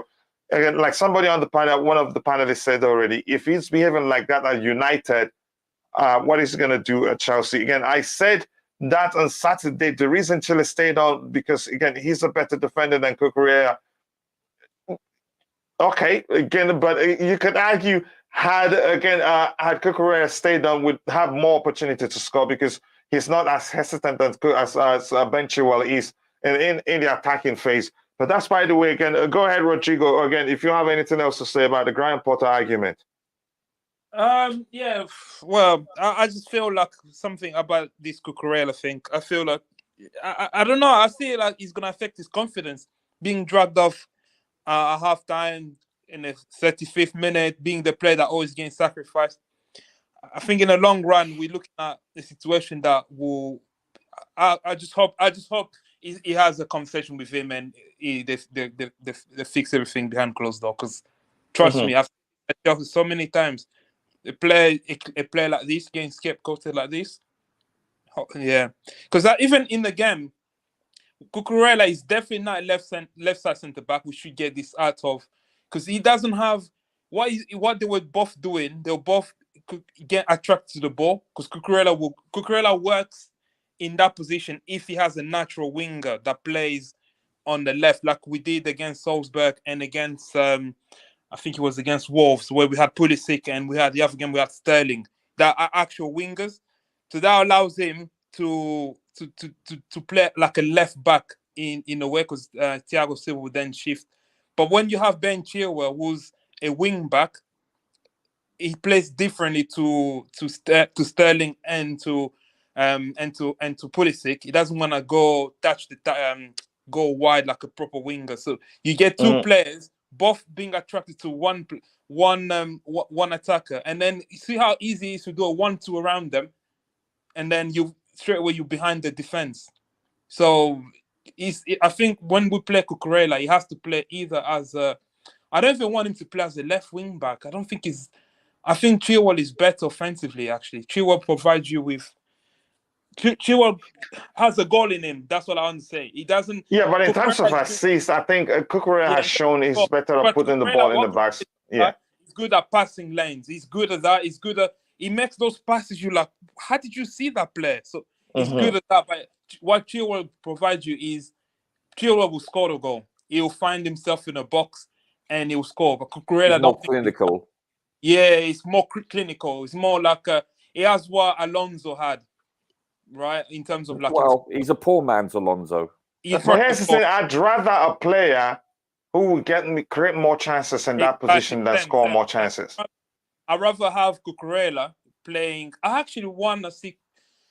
Again, I hope we go to this back four anytime soon. Maybe we need a midfielder, but eventually in the future, obviously, when we playing a back four, Cucurella is a perfect left back. He's a really good left back. And just quickly, just to finish up with this again, with this Potter argument, let me come back to you. Really, is it wrong really that we're questioning some of his decisions? I don't think it is. I don't No. think people maybe misunderstand this. I'm not saying Potter out. I don't think is come on, the guy's only been here for barely 10 games. At least what I'm saying is just my assessment on games. I'm going game by game basis. What I'm seeing in a game and things that maybe he'll rectify. I'm not calling him out. I know we have deficiency in the squad. That's what I'm questioning. For example, why we don't have enough defenders as it is. Why play a formation that use up all the defenders all at the same time? You are at risk of injury. So for now, you play a back three. You have Koulibaly, you have Chalobah, you have Thiago Silva, all of them playing at the same time. That's rude. What if one of them get injured? And then what? Then you have to play the other defender all the games. Rather, you can just play a back four, and then you can rotate that way. That way, you're saving the players. So things like this. I hope he's working on change. I want to see us change our approach to games. He's changed that in a way, but I want to see approached in the formation and stick with one way until the players really understand the roles. I think they understand the back three because they've been playing it for several years now. Yeah, but you can't keep playing a back three now. I'll understand if for it's not like it's new. It's established. They've been playing this for a year and a half under Tuchel. But you can't keep doing that now when it's not working anymore. It's stale now, and you can't do it. My main issue now with the back three is really the personnel. We don't have enough defenders to even play back three. That's because they're injured. Yeah, so we need to play back four. But why you keep persisting playing a back three? So for the United and the Villa game, for example, why play? No, the United game. Why play Cucurella and Chilwell in the same game when on the bench you don't have any defenders? I think it could have just kept one of Cucurella or Chilwell on the bench just in case one defender get hurt, and then you might shuffle around with whatever defenders you have, and then you leaves him exposed. Because once you correct the mistake that he does, so that leaves him with only 3 opportunities to make those subs, right? The 5 subs. Because let's be honest here, Jorginho without Kante cannot play alone in that, especially when you're playing against a superior midfield. He's outclassed, and it showed, especially when the fact that we had the minority of possession.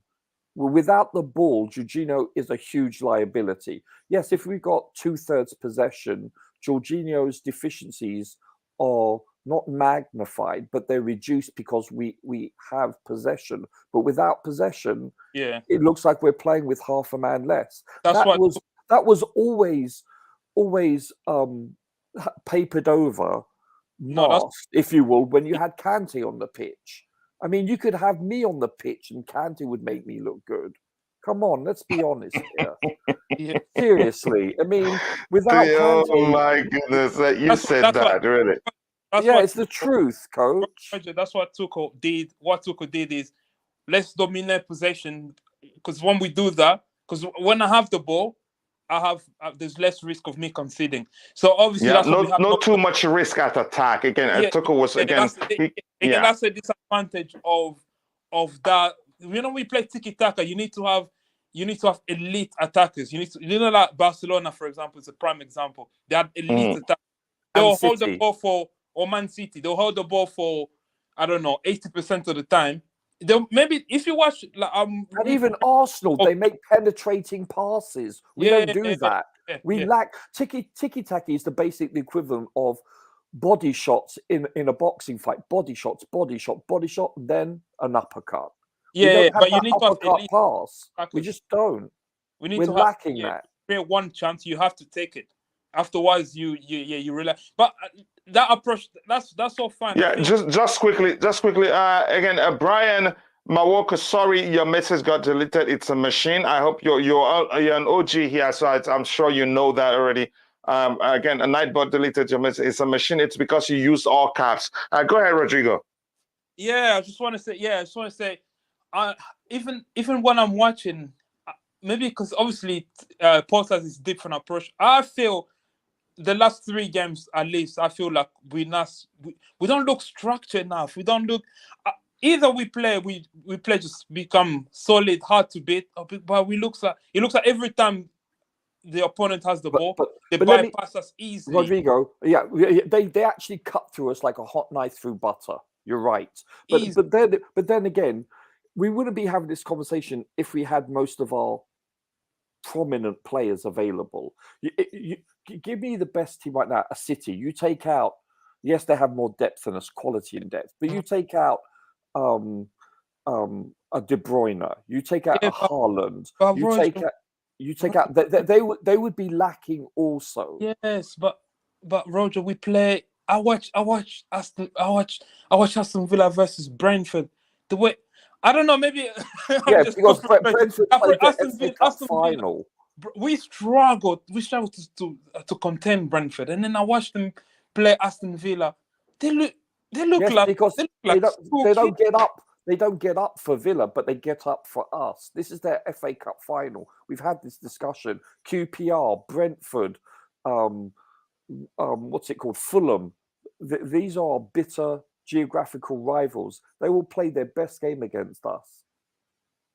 Yeah, that happens. Let me catch up with the chat. Just give me 1 second. Again, here we have, again, I said that on Saturday. I've read that one again. But I honestly, respectfully, I love you. Again, Liam Lane, I disagree because we looked at the numbers too. It turns out, again, Kukureya's numbers were better. But you're saying, again, you can say overall because you think you believe, again, what's his name is a better defender than Kukureya, but I don't think that was a good change from me. But that's, by the way, I get your argument. Go, Roger. Roger, you have a supporter in the chat. Again, going for you. Thank you, Mom. Yeah. Just me alone don't have any supporter there. Noted. Thanks. Okay, that's fine. Again, at the beginning, we all agreed to back the manager. We're backing the manager. Come on, bro. We're backing the manager. Even Boehly said it's not a problem if we don't get top 4. I agree. This is not about getting top 4. This, again, has sent out a message loud and clear. Potter capable of managing Chelsea. Again, Potter is the manager I actually wanted even before he joined Chelsea. Whenever we talk about him, I talk about how, I'd like him to become a Chelsea manager someday. What I'm saying is that you're making me repeat myself, but it's okay. We're not going to, because we have, again, a 7 games unbeaten run, and not say, again, and just say, okay, we were brilliant. We played very well in all the games. No. If he thinks the same way, then we're in trouble. And I don't know why people are just being defensive as if we're saying Potter is bad. I'm really concerned. Because of Kepa. Yeah, we are Kepa, yeah. Seriously. So he's been man of the match basically the last 3 games. Yeah, he's been. Yeah, you could say, yeah, we could have lost those games if it wasn't because of his brilliance between the sticks. But still, people they seem to look about, again, the moment they hear the final whistle and it's a draw and we didn't lose, or if we win, then they forget again everything and coach, that happened during the game. And coach, one we touch wood here, when we eventually lose, then all these things that we're talking about, the games that the little things that we're seeing, they'll be amplified, and people will come and say, "Oh, yeah, they'll be exacerbated." Yeah. But because we see it from now. Maybe, listen, I think Post is a good manager. I think what he's done at Brighton is unbelievable. I think given time, it will transform this Chelsea team. But the only thing also, I think. I hope, obviously, now he's getting to know the players, he's getting to know the characters of the players. I hope going forward he has the cojones to bench the big names like Sterling. Because I think right now, maybe Sterling, because he's so established that or Aubameyang, you feel like I can't bench them now. But I feel like maybe over time, he's able to tell Sterling, listen, maybe Pulisic is playing well, Pulisic will start. I think for now, I don't know. I feel like he's not in his... When I watch him, even when I listen to the press conference, it doesn't strike me as one of those confrontational managers. Like if it was, for example, like let's say the guy at Tottenham, Conte, for example, he'll come in and bench Sterling if you feel like Sterling is not playing well or things like that. But I feel like Potter is like maybe it's the type of manager we need at the moment. Yeah. And there's a comment he made, really. There's a comment he made that showed, again, he's just only trying to help Sterling at the expense of at the detriment of the team. Did you hear? Did you hear? Yeah, exactly, something like that. Again, to me, go ahead, Rodrigo. You were saying something. Yeah. I think obviously it looks like most of the players are now really trying hard because they see the teammate or their friend, the colleagues getting injured before the World Cup, and then naturally they will be less committed in certain tackles or putting that extra effort to run extra or scared them up, pull a hamstring. So maybe that's what they're asking about Sterling. Maybe Sterling hasn't now in the World Cup, so that's why his performance has gone down. It's like, he said he's not going to single out an individual. It's about how the team attack and so on. But honestly, I'm thinking he's subconsciously biased. Yes. Seriously. Yeah. That's the only issue I have with him. I'm not I'm not saying he's a bad manager, but he's not perfect. Even Tuchel, to me, as much as I loved him, he wasn't perfect. Like Tuchel made him. So I don't know why people are saying we're jumping no, I'm not. If I'm Potter out, I'll say it. But I'm on the fence right now. From what I've seen, I have to say the truth, and I have every right to. Again, I think we all know the answer to that. Again, if the club owners need a Ronaldo, let him sign again. If the owner wants to improve the squad, we're just fans of Chelsea.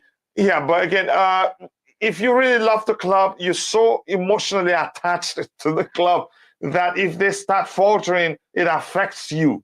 Even maybe you're not like that, but I'm like that. That's why, again, when I see issues, I talk about it with so much passion.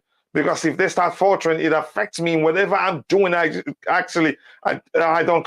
not able to do well, except if they're doing really well. Yeah, sometimes you get over it, but yeah, again, it's more than just being a fan. If you really love Chelsea, you'd be emotionally attached to them. Potter has to man up again and bench players, especially senior players who have consistently been awful. Again, the case of Raheem Sterling still baffles me, and I'm going to say that again. Again, Kachila, this is Liam Lane, the captain of the house, saying again, personally, Kachila, personally, I would pick Cucurella ahead of Chile. I was making the point. No, I understood your point, brother, that it was, again, Potter's thinking of keeping Chile on. At that time, we were struggling to contain United, and that's the second time it has happened. I get your argument, but you could argue had Cucurella been on the bench, would have, again, create more chances than we did, really. That's how I see it. And again, the captain of the house says, please like and subscribe when you enter. If you have not, as it helps the channel reach a broader audience. Thank you so much for saying that, Coach. And Roger, I think you will agree with me that, again, we do need 4-5 wings, again, accredited to the keeper. There you go to our point. There you go. You could say, I've been the reason why, again, it's been 7 unbeaten runs at this point. Look back at our last title with, again, who? Liverpool's title with Baker. I don't know that name. Again, but here's the thing. You just made that point there. A problem. We have an issue there that we must talk about. Talking about it doesn't mean Potter is a bad coach, but he must address it. If he continues, then he must not be paying attention to it. But anybody else on the panel want to talk about Potter further? I'm just perplexed about one thing. Mm-hmm. He's picking certain players based on what I can tell is not form. Why is that? Because it's not rotational basis. No, it's not really. It just doesn't make sense. Why isn't Pulisic playing? Why is Aubameyang playing? He's done nothing. You know, I just don't understand. Yeah, I understand certain players have to play in certain positions because of injury. You know, like playing Aspie or Ruben in the right back. I get that. I'm talking about players that are not on form, and I just don't understand why. I just don't. You know, you said subconscious bias. It's possible because I can't think of a reason unless he's going solely on the training field in Cobham. But that doesn't explain why they're playing poorly. Is it really possible for the manager again not to look at again the way Christian Pulisic has done how well he's done whenever he comes on? Is it really possible for managers to just say, okay, he's not been doing well again in the training? Why is he on the bench in the first place if he's not doing well on the training pitch? Because like you said, the case of Christian Pulisic baffles me. As long as he's not one of my favorite players, but I'd say going by what we're seeing again. Same with Broja. How long is it for him to realize Sterling doesn't deserve to start games? Yeah, go ahead. Same with Broja. Broja deserves to start. Yeah, he deserves to start again. If you're rotating, fine. I agree. Okay, he started the other one, but he should be starting again against us. He's young enough to play consecutive games, coach. No, I'm not saying consecutive games. Again, even we should rotate. Yeah, and he helps Aubameyang. You can't, yes, but you can't rotate every other game. It has to be 2 out of 3. Or, you know, he's young enough. He's very young, actually, to play 2 consecutive games. He really is.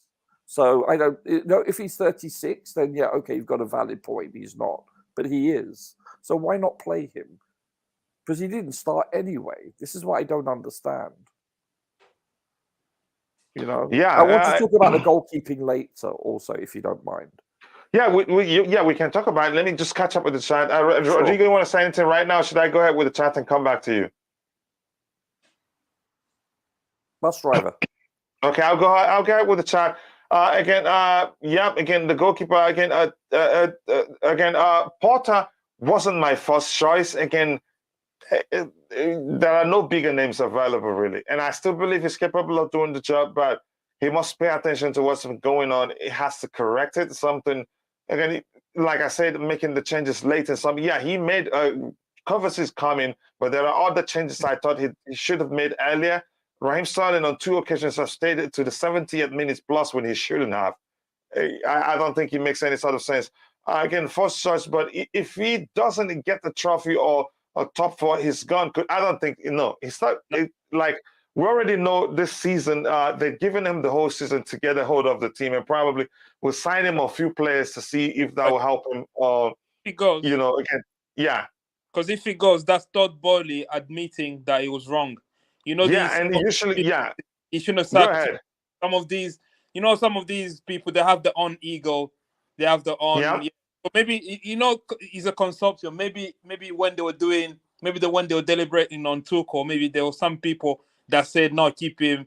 So imagine if there was like a vote, for example. I'm just making this up. There were like 10 members on the board, and 8 of them said right, it's time for him to go. Maybe 2 of them said no, we need to keep him. Obviously, they're going to majority. Now, if they go back on the word and then sack Graham Potter, then they look stupid to the eye of the other board members. You know what I mean? So I think for the on ego, whatever, they will keep him. I think he's a good manager. Give him time, give him the resources and the authority to make whatever changes he wants to make on the team. Graham Potter is a very good manager, but I just feel like he need to be given that authority, and he need to. Obviously, you get given that by the board, but you also need to exercise it because you have the power in your hand. It depends on how you use it. Don't let the players run around and think that they're bigger than you. So it's the general consensus that Potter is a very good choice. That Chelsea made a for very good long-term choice at manager, home. I would. Yeah, Yes, virtually everyone, both in the States and the UK, all the pundits, whether it be American or English or European or South American, they have all said that he is a good and upcoming dynamic coach. So that's not the question. But my question is, why is he picking certain players, based not on form? That's what I don't see. That's where logically. Yeah, it doesn't make sense. It doesn't No, make it logical doesn't. sense. Yeah, it doesn't. Again, like someone argued in the chat the other day, it just seemed as if it doesn't reward performance. No, Because exactly. there was a time I like yeah, him, coach. I like him. I want him to be our manager. I think he's yeah. got an amazing future. You know, so Yeah, but I'm again, not anti-Potter even at all. even our best managers, there's been occasions where we still question, even Yes. our most successful managers question the decisions they make. They're humans; they're not perfect, and we can't As just long as the criticism is constructive, I have no problem with that. And in this case, I sincerely do believe it is. Yes, yeah, exactly. This is what I'm reinforcing. This is what I'm reinforcing, Coach. We are not saying Potter out by any means, not whatsoever. No, it's not. We're not there yet. But again, would be again. How do there are times I always avert to use. I can't say would be stupid to. I say it again. We've been making a mistake to just say, yeah, we're good, we're doing really well. I haven't again. If you, but that again, without realizing if it wasn't for Kepa, again, the story would be very different right now. Again, here he says again, I just paid attention to this comment really well right now. Again, if he doesn't get the trophy or top 4, he's gone. Coach, you can start preparing streams on new available managers from now. No, I think even if we finish 10th, he'll still be at the club next season. Do you believe that's a good strategy, though? It's not. But chances are actually that what we heard are absolute nonsense. Hearing that again, it's okay if we don't make it to top 4. That's a because nobody would sign a manager and say you're fine even if you don't make it to top 4. We're still good, or even say it somewhere else. I don't think it makes any sort of sense. I think it's just people making up. Probably they say we'll give him time. Then people will take it and run with it and start saying, okay, even if he doesn't make it to top 4, that he will be good. I don't think that's the case. Again, you're talking, if Chelsea doesn't make it into top 4, you know how much they're going to miss in revenue. So I don't think maybe that's the issue. Maybe that's when they will understand that was a mistake. Really, again, I saying top 4 isn't a priority. Go ahead, you were saying something. Yeah, I don't think revenue is an issue for these guys the first year or two. I think they don't care about it as much. They're looking long term in so many aspects, but I think that they will see that playing in the Europa League is a big step down. I don't think they're fully aware of that. Yeah, I get your point, but we'll see. I hope it doesn't happen. I still believe we'll make it to top 4 and do even better. But please, again, I will not for the attack I've gotten for the few days. Stop speaking the truth again regarding the mistakes I believe Potter have made. Limitless again. My brother says again. I'm sure there are things the coach sees in the game we don't see that's why he is the coach. And then here's the thing again. We all see things from different lenses, but sometimes there's something where you see somebody tells you they're seeing red. They're seeing red for again 3 different colors that are really not red. Somebody keeps saying they're seeing red. You get something isn't right here.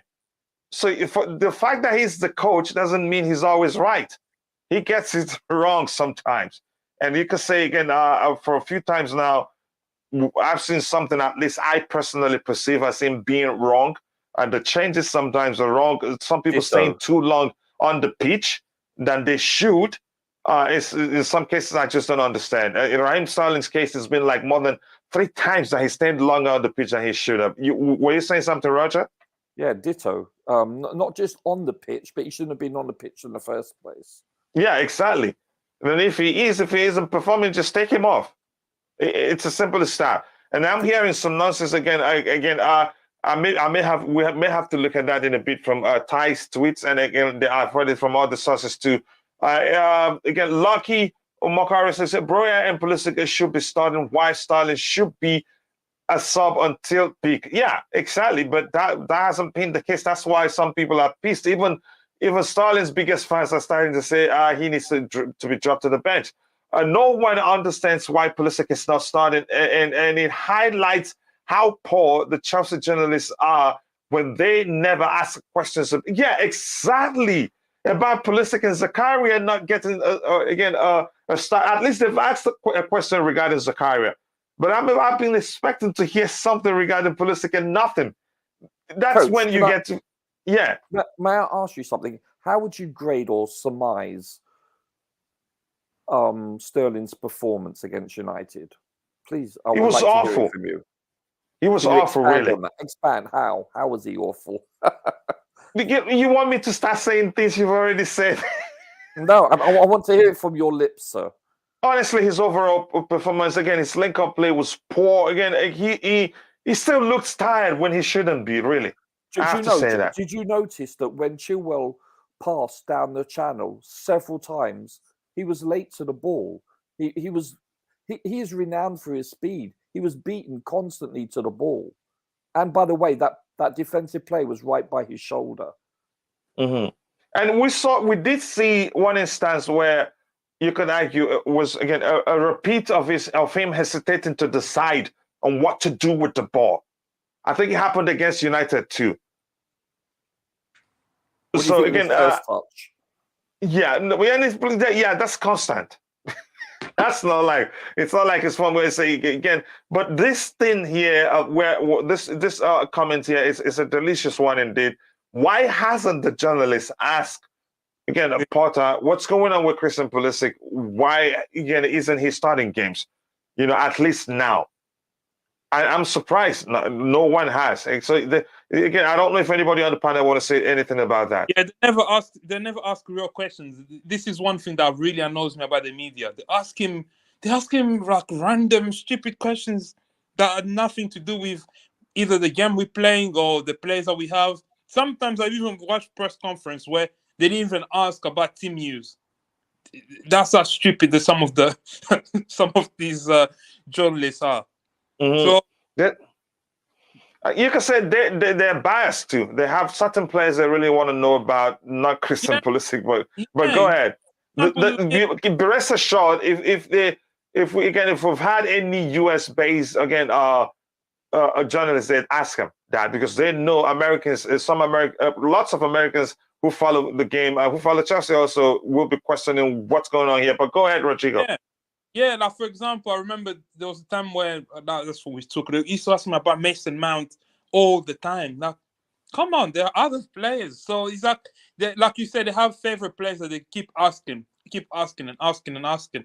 So I really hope the only journalist that asked really interesting question is Olivia Bazalgo. I think she's very good. I think sometimes she put a poll on Twitter to ask fans what question should I ask the manager, and usually she asks questions that you think, it's a question that we want to know. For example, I think she probably, if she knows this, she probably ask him about Zakharyan and Pulisic. These are the but at least we've heard from him regarding Zakharyan. The usual response, which didn't say much to me. To me, if I was Zakharyan, there's no hope really. I have to say, he's so the current manager is so like it's so not inspiring.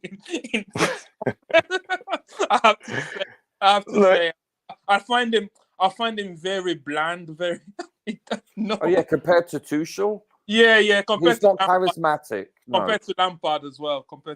Yes. Yeah. These chaps were charismatic. Yeah, he's very bland. But I honestly hope he doesn't disappoint because I still believe he's capable of achieving again a good stuff with Chelsea. But we'll see. Again, if you're watching, we have the vote that asked Are you concerned? Are you concerned about the possibility of Ronaldo joining Chelsea?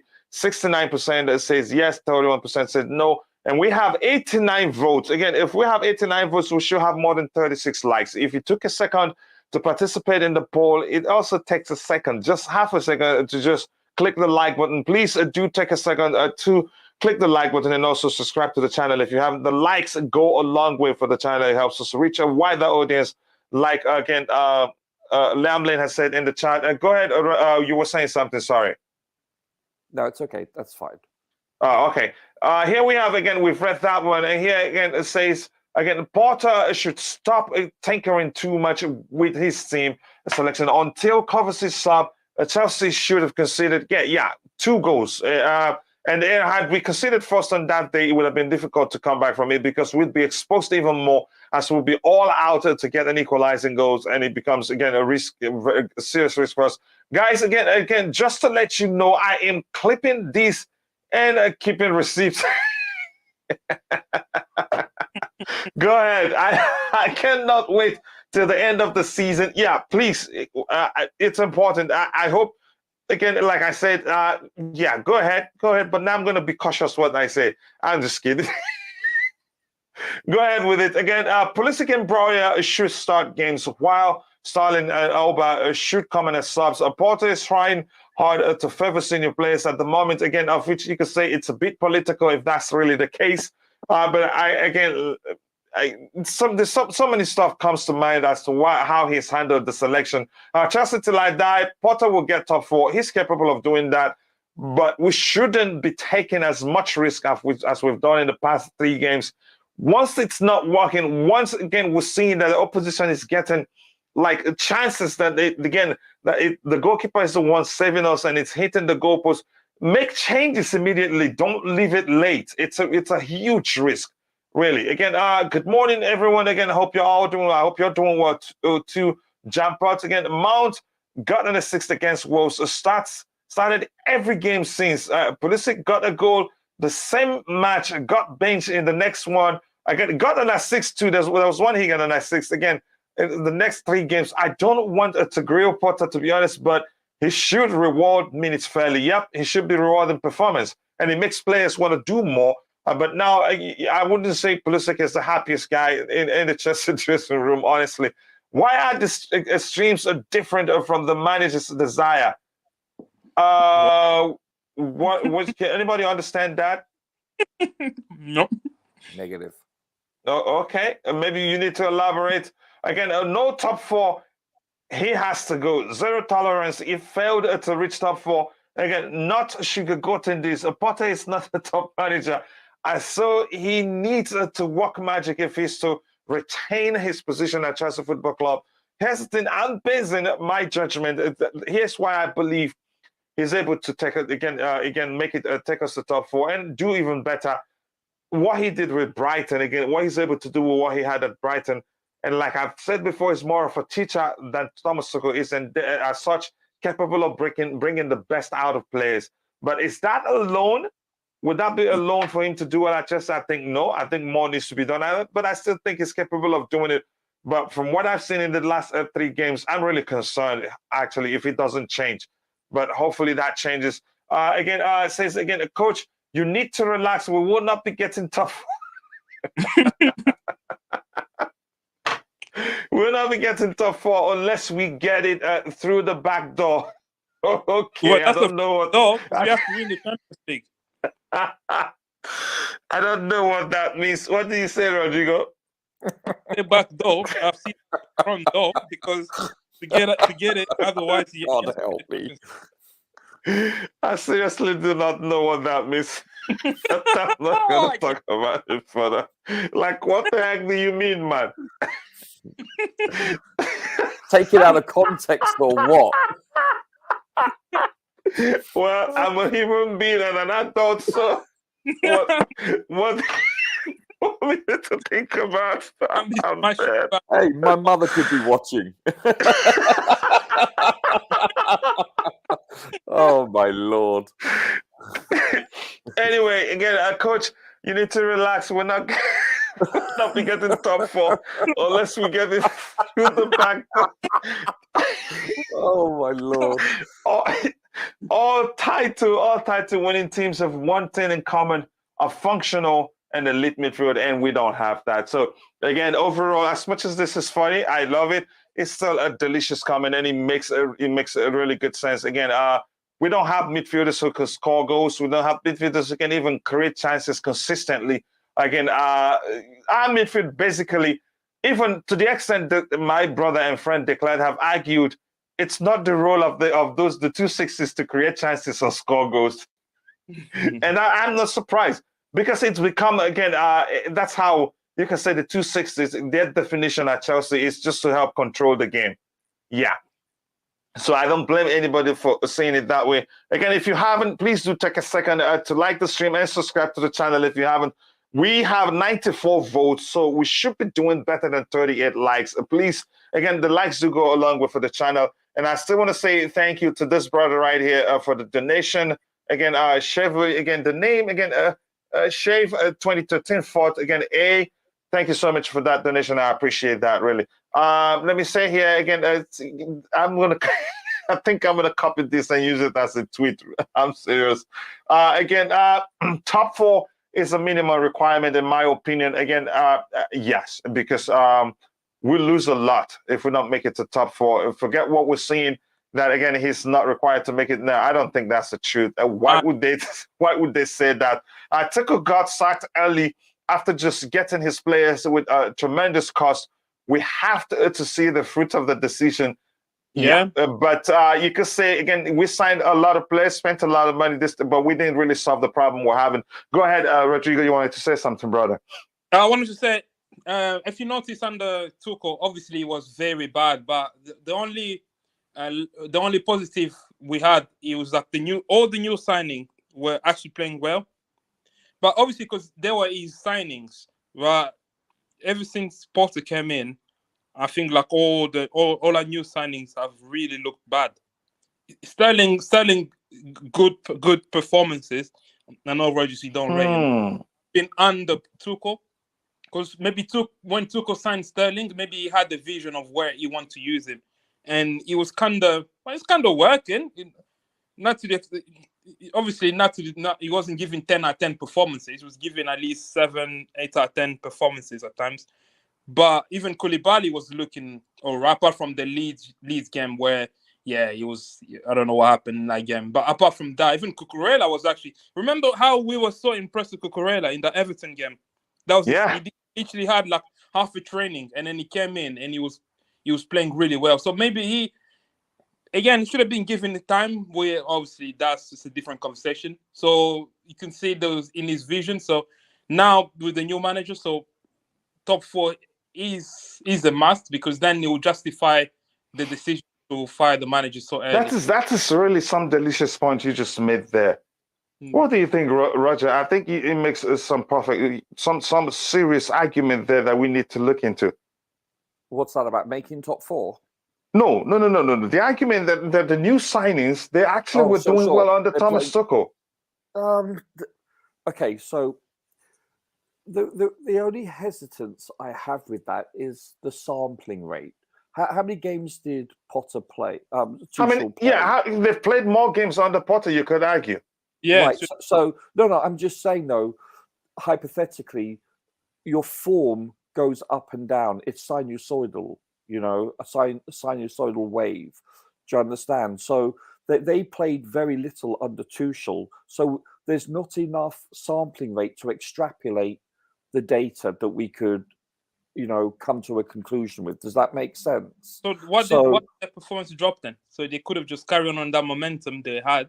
It's possible, and it's possible. We'll never know, obviously. Hypothetically, if Tuchel was still our manager, this form could have regressed also. We don't know. Yeah. Does that make sense? So it's we're assuming here, and it's not right. But we can only speculate, really. Yeah, exactly. It is pure speculation. But I do understand the logic involved in asking that question. So I do get it.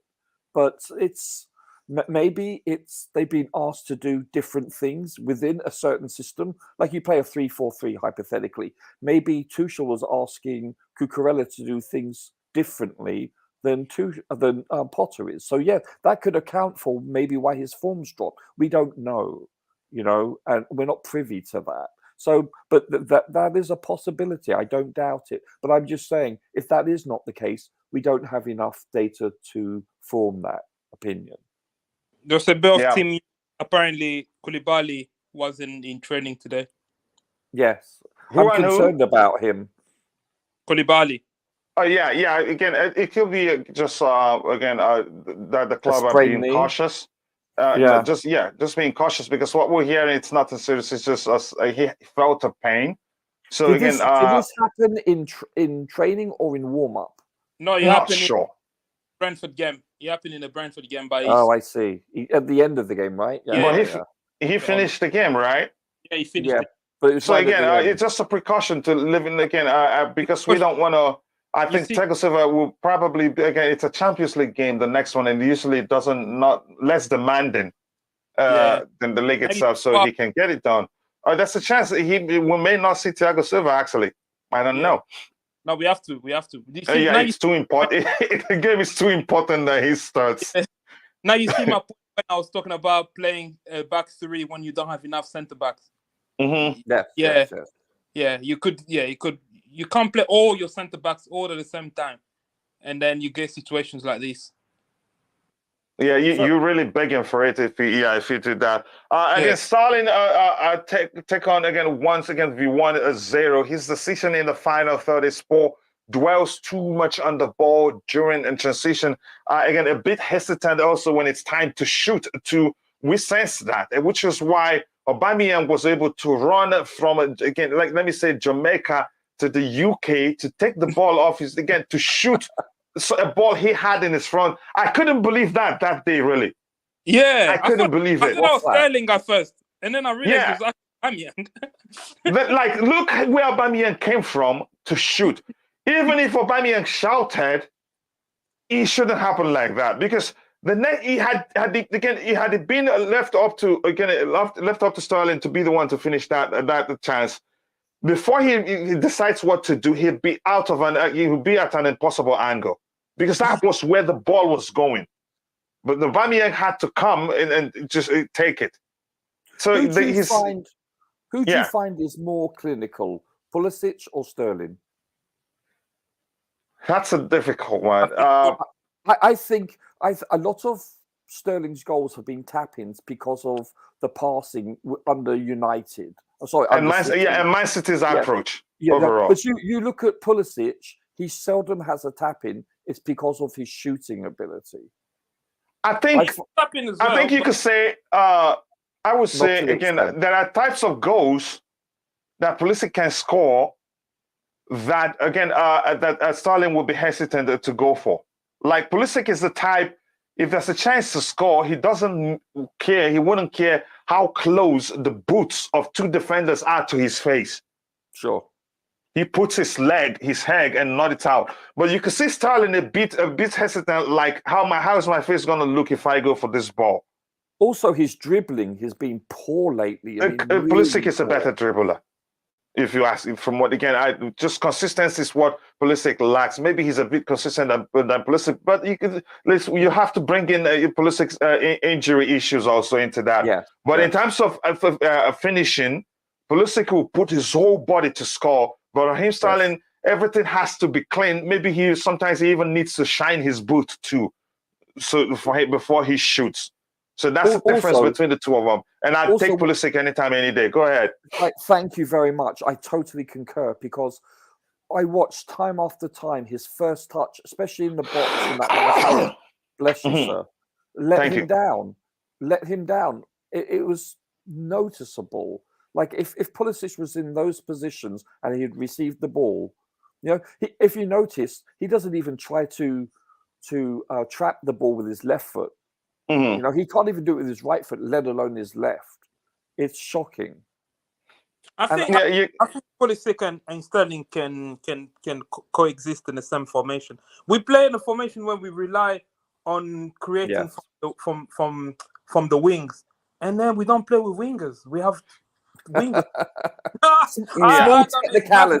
Small technicality. Yeah, we don't play. Exactly. Yeah, exactly. We play with a system that doesn't accommodate wingers, but we still play wingers at 8. At 8, yeah, that which Yeah. is it doesn't make sense. But anyway, we can actually play both Sterling and Pulisic because Yes, we can.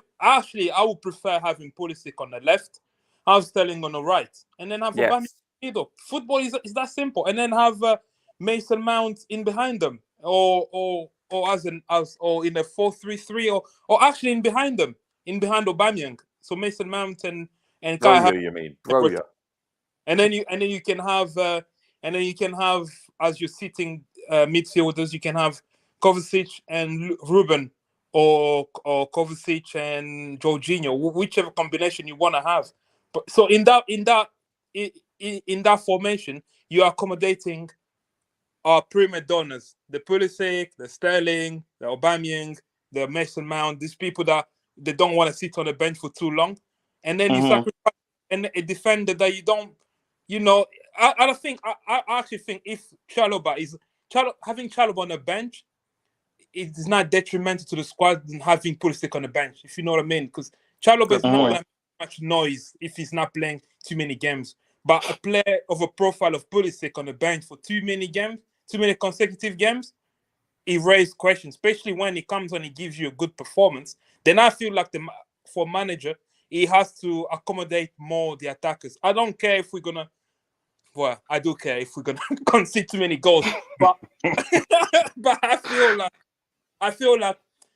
like it is a way. You don't have to build a formation that accommodate players that don't make a fuss if they're not playing. I don't know if that makes sense. Like I don't think being on the bench is such a big deal.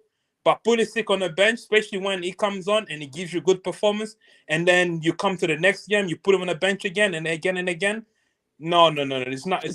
Gentlemen, I also have to bring up one other subject before I want to talk about goalkeeping, and that's: have you noticed in the last year and a half the lack of aerial headers that we are scoring with?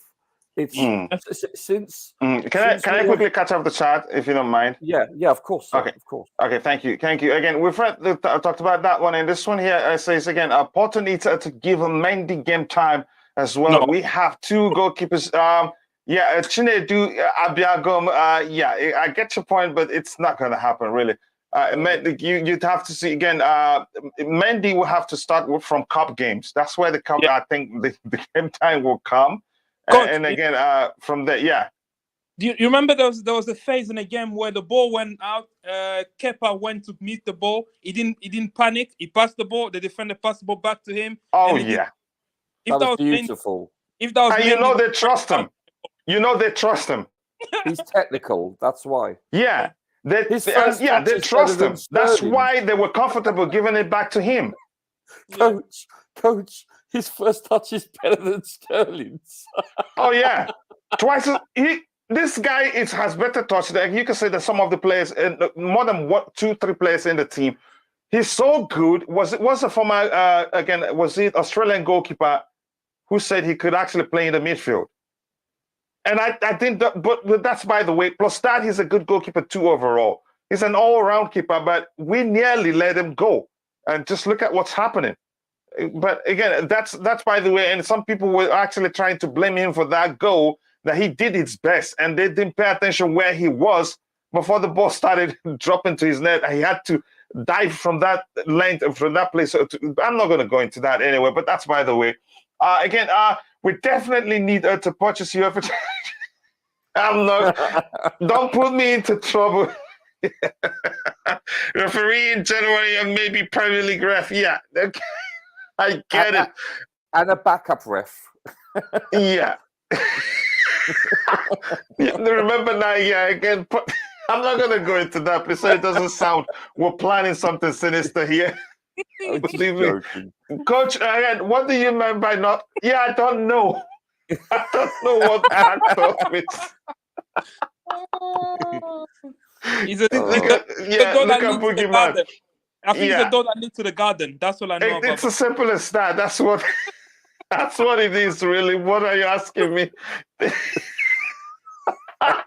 Here's the thing. I understand what Boogeyman explains next, but as an adult, there's something else that comes to mind. And yeah, we'll all have that dirty side of our mind. So yeah, again, paying referees, breaking legs off to opposition teams when you see them in bars. Yeah, that's a backdoor I agree with, maybe, but we're not gonna do that anyway. It won't work. Here again, he says Potter has to again finish top 4 because Todd will be under a lot of pressure again, and we must recognize actually, although Potter is the guy everybody calls, it's not just about him. He's not actually the majority, right? The majority shareholder, is he? No, he's not. No, Egbali is the majority. Exactly. Yeah. Exactly, and he's also asserted himself by becoming again the temporarily, should I say, the DOF or technical director. What's the role? His head on the. He's put his neck out on the chopping board.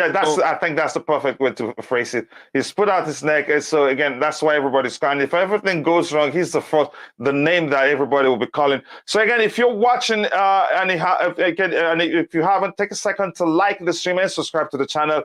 If we have 113 votes in the poll, we should again at least have 50 plus likes, because it takes less than a second to like the stream. Let me see what else he says here. Again, TT did more than finish top 4 midway in the season. Sterling, best game were under TT.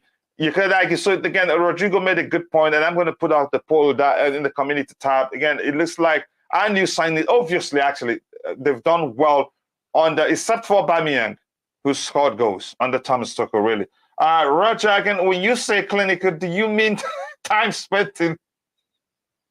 What was that? Ouch! That's gonna hurt.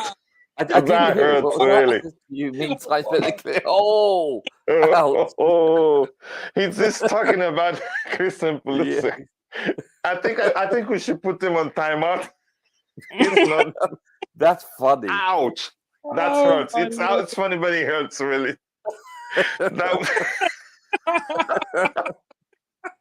Oh my God! Really? People are okay. Again, Mario, how are you doing? Again, how you coping with the dreaded V? I hope you're fully recovered. Nice to see you here. That's a good sign. And by the way, again, I wouldn't say fully is clinical. I'd say he's probably more direct. Yeah, compare him to Sterling. I wouldn't use the term clinical, especially of late. He's more direct than Raheem Sterling. Gets into the box more often than Raheem Sterling will. Raheem Sterling is too hesitant. And like I said again, Pulisic will put his body, his head, couldn't care how many boots close to his face to score a goal. But Raheem Sterling will hesitate. And I'm not joking, I'm serious about that. And we've seen that ourselves. Again, trying to go forward, trying to get in the box. Yeah. For him, like I said before, you always get that from him. Again, he will always get in the box. And on his day, again, he puts away chances. All I'm saying is again, I will get Leon Bailey in the side, not because he's Jamaican. No, even if you're not saying it, it's because you're Jamaican. So just forget about it. But because he's the kind of player that will work for Potter. Bailey is more of a fighter and smarter than Sterling. Again, and you're not being biased. Let's just put it like that. Do you guys think Ronaldo was signed for Chelsea? I think we should just switch it up to Ronaldo again, but I'm going to come back to this in a bit. Let's talk about, again, Chalobah playing alongside Silva is only going to get better. Again, he's learning from the best in the world, literally. Mendy should play, and either the next game, it doesn't work like that. If anything, he gets a chance, it starts from cup games. But I wouldn't be surprised if the opposite happens. But we'll see. Again, please, guys, keep liking the stream and subscribe to the channel if you haven't.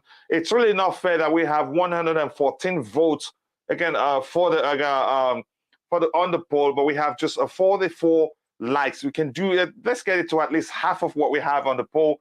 That would be perfect. Again, Santiago Muniz, I hope you're doing well. Thanks so much for finding the time to join.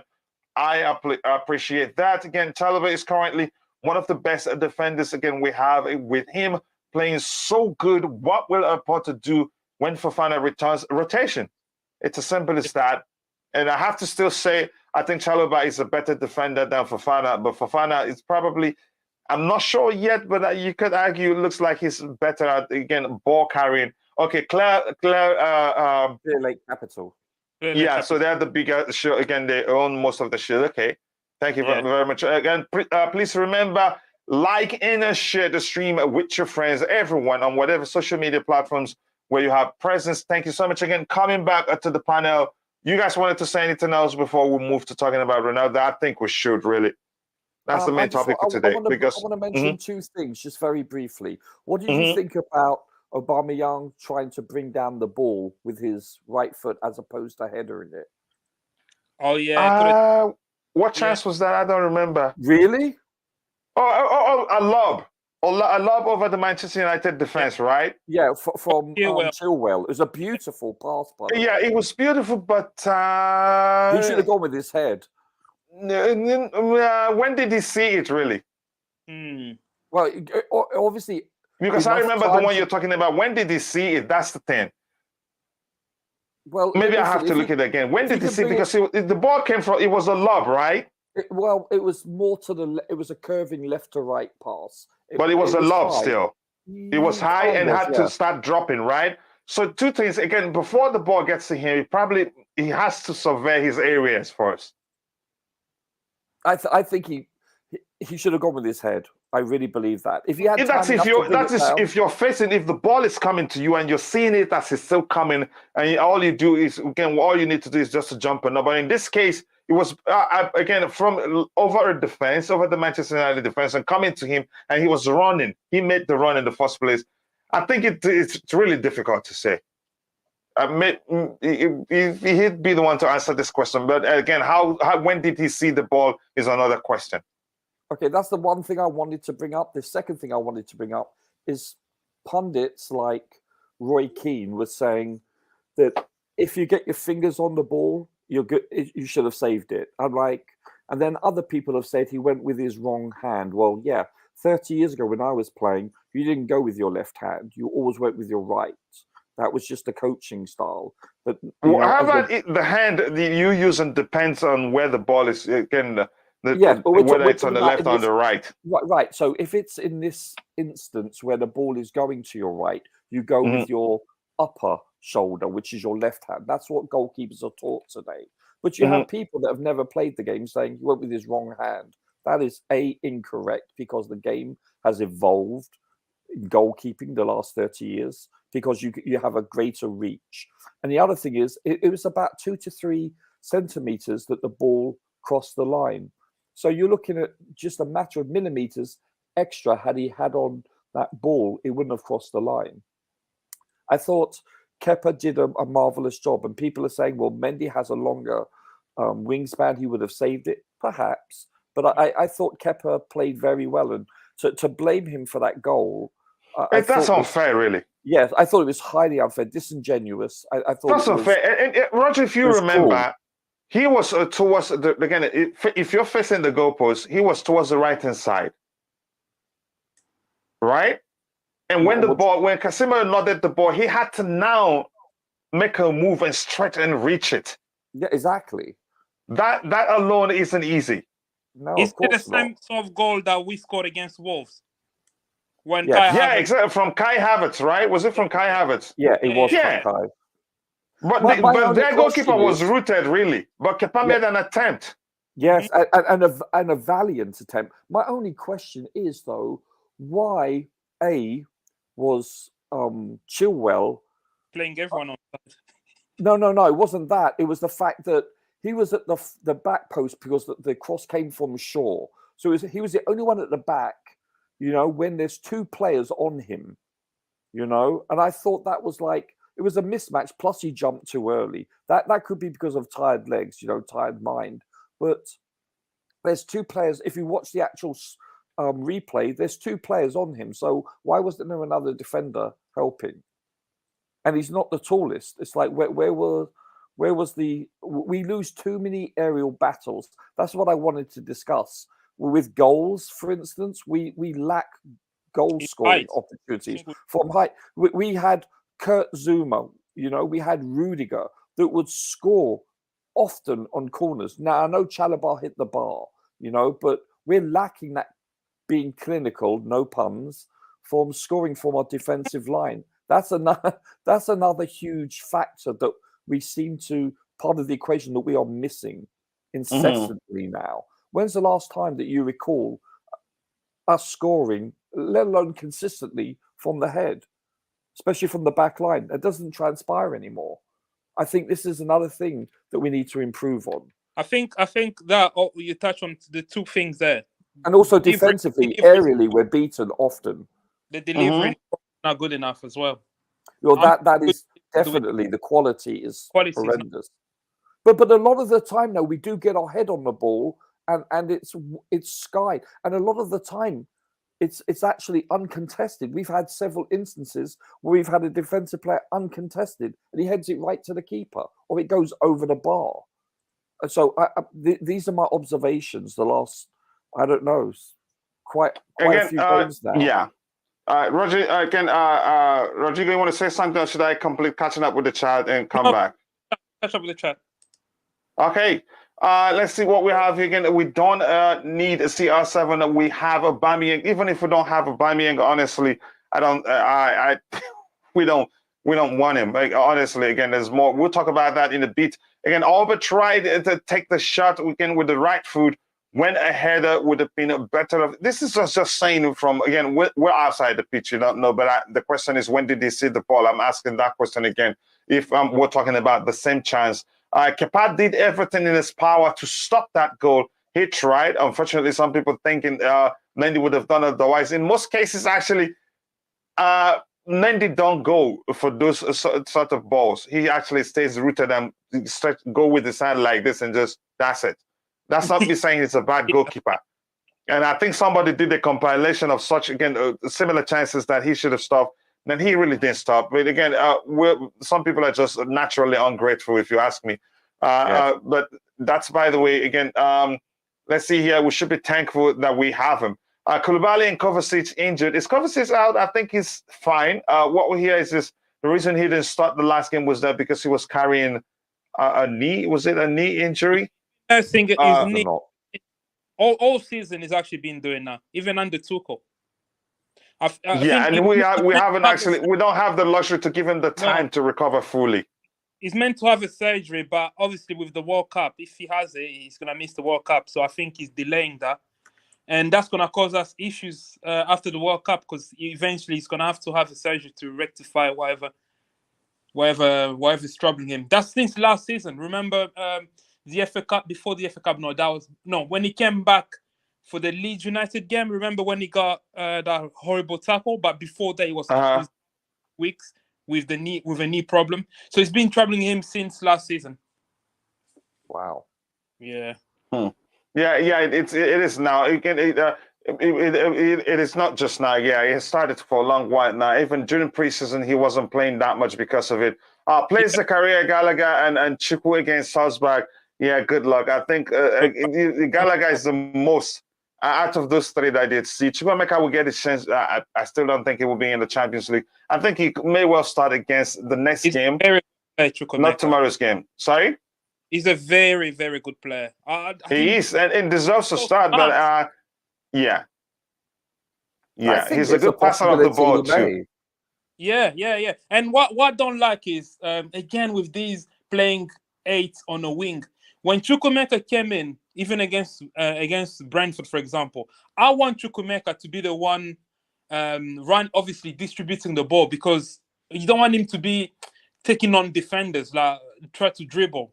I just don't get why we're playing a system where we rely creativity coming from the wide, but we play 8 in those wingers formation. Like Chukwuemeka is a perfect 8. You don't want to play him as 7 or as an 11 as on the wing. Like, it doesn't make sense. Yeah, Porter is the next tinkerman. Yeah, he's so addicted to tinkering that probably he's tipsy from tinkering. It's dangerous the way I'm seeing it. I have to be honest with you. I don't know if you remember remember the original Tinker man. What's his name again? The Italian guy. Italian. Oh my God. Mm-hmm. Every single game. He's never kept the same lineup for Chelsea, at least. Which Yeah, Italian manager we've had plenty. how do you pronounce this name? Is it Awa and Talisman? Awa. Get them in January. I don't think Talisman is Chelsea quality. That's that's me. But if we want him, I will support him. At least he'll do good. At least he can shoot from outside the 18. And where does he fit in our team, really? Let me know. Zakharyan must be the worst player in the world if he doesn't get to start. You could say that, but everything, however you see it, always ask yourself, why did you decide to let him go again in the first place if he's that good? Exactly. It's a simple question you have to ask, but that doesn't mean he's not good either. But does he fit into how Potter wants to play the game? We don't know. He's the unknown, and until he plays and proves otherwise, let's start pushing the narrative that he should be starting. We need midfielders in January, but knowing Chelsea, they wouldn't. I don't know. I think it's a priority right now. They're seeing it. Yeah. You don't. They don't need a reminder to do that. We desperately need midfielders again. Our available midfielders are average, and again above average midfielders are not available. Oh, what a way to put it. I think you're very correct. Zakharyan, right wing back, yeah. Or defender, like Thomas Tuchel said. Yeah. Our defense is crumbling due to injuries, and we have one of the best academy in the world, which, again, we've had a lot of success in developing top players. Why haven't we introduced, again, a defender from there? I really don't know, but here's the question: why did we let Ampadu go? Why did we let the one that went to Brighton? Gilmore. Yeah, not Gilmore, really. Oh, Gooey. No, the other guy. What's his name? The defender. Colwell. Why did we let? Why did we let Colwell go? To me, if you look at it, you could say poor planning. We should know that it's a World Cup year and how busy this period will be. And if anything happens with the only defenders we have, we're in serious trouble. Even, which you could blame Thomas Tuchel too. Like, what were they thinking? Look how thin we are in the defensive area, really. But then again, at the same time, then when we were looking at so many defenders, people were asking, even I was asking, are we building Fort Knox? They were trying to sign so many defenders. Now we're learning the reason. We're too top heavy. Yeah. So now we're seeing the reason why Tuchel wanted that many defenders, but it just looked as if it was a stupid idea then, but now we know better. Double F. Yeah, we too top heavy. Yeah, that's right. Yeah. I say it again. Juve can say no to Zakharyan going back in January. Then we're in trouble. We're stuck with them. That's poor planning. If they have the option to say that, I'd say no either. Except if they want to get him back to see if they can sell him to other clubs that are interested. If our academy is that good, we should have somebody to fill in. Maybe we don't have somebody in that area. We don't know yet, but we'll find out. Well, again, our players. Sorry. Dion Rankin or Rankine, how'd you say his name? He's playing all right as a wing back. I don't know him. Again, I don't know him that well. I watched one of the games. I think it was Luton game. He looked good. So why hasn't he going to be introduced into the first team? Yeah, they have to. At this moment, we can't rely. And Aspie can't play every game. He's already played how many games? He's already played 3 games last week. So he's played every. Yeah, we can't carry on like this. So we need to introduce him, or at least have him on the bench, at least training with the first team. Because playing Ruben as a wing back is not ideal. It's not ideal, especially if you don't have Reece James as a right centre back. Because Reece James, he can, how Tuchel used to do this hybrid where Reece James turns into a right back, but you can't do that with the right centre back that we have now. So he has to introduce the kid from the academy, the right wing back. Coach, did you do a review show? You didn't, did you, at the last game? No, I missed it. Again, I had to take. Something came up. I'll tell you. I understand. Yeah. Yeah. Here again, one player injured, and we're playing like Midfield team. Which means we didn't learn anything last season. Again, all these players wanted to leave and didn't want to sit on the bench. Yeah, that's another comment there. Again, we decided probably because we didn't allow them to leave. I'm not really sure how to respond to this comment, really, but it just brings to mind the fact that, again, a few of them wanted to leave, and we probably didn't want them to leave. Now we've kept them. Why? I just don't know. Anybody else want to talk about that before we move on? Because I really wanted to round off with the Cristiano Ronaldo talk as we get into the end of this one. Could you imagine if we didn't have Aspie this year? Because a lot of people were saying... It'd be worse, too, because in the end, he left. Yeah, he wanted to leave. He put in a request. He was close to signing with. I think he agreed personal terms. So there were many people saying he's too old. He needs to go. Yes, he's a club legend, etc., etc., etc. Well, what happens if we didn't have Aspie? What would we be doing now? Mendy, right cornerback? Come on. Yeah, again, would have been in a serious problem. Yeah, go ahead. Poor planning, and then now you see them focusing on signing. What's the guy from Leipzig? I mean, he's a good player in Nkunku, but yes, like, why can't we prioritize signing a right wing back where it's clear for everyone to see that we need one, and a midfielder? It's about planning, isn't it? I feel like the club is not. I totally agree, wholeheartedly. Top heavy as it is. Yeah. Okay. They should have kept Ampadu. Why we let him go? I don't know. I've talked about it long enough that I'm tired, really. Again, surely there's got to be somebody in our academy better than Aspie. Even if, again, I wouldn't say better than Aspie, that will also, again, help make up the numbers. Maybe that's a better way to use it. But I get your argument. Again, Adube Lamatu, I hope you're doing well. I haven't seen you in a while. Please do let us know. Again, Injuries FC. Sell them more. There you go. You have the keys to your train back, Kimso. For a while, you've been positive today. Typical Chelsea, always again. Yeah, I get it. It hurts, really.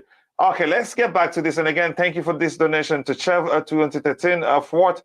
Again, after guys, again, at least, we lost the spot. That's some positive there. I'll take that. This one here says, for me, would Ronaldo outgoes again needed in this Chelsea team? Yes. Answer is yes. Yeah, but there's more to it. Here again, this one too, it's a delicious comment. Why in God's name is difficult for them to create more chances like Man City? Anybody want to talk about this one here? Which one? This one here, why we're not creating more chances to then again like Man City. Plus, again, I have to say this, correct me if I'm wrong, it looks like we're creating less chances than we did under Thomas Tuchel. Yeah. It seems that way, doesn't it? Yeah, it seems that way. It seems like we can't. You know how we used to create chances sometimes? I'm talking about this first 6 months. We used to do a lot of counter press. So we'll ball high up quickly. And then because their defense is not organized, we can create chances like that. Also, Alonso was good crossing the ball. Crossing the ball, or he found himself in a box, whatever. But yeah, it looks like it. For me, I've just noticed that our pressing has changed. Even the way we used to hand the ball is definitely changed a lot. I notice it more.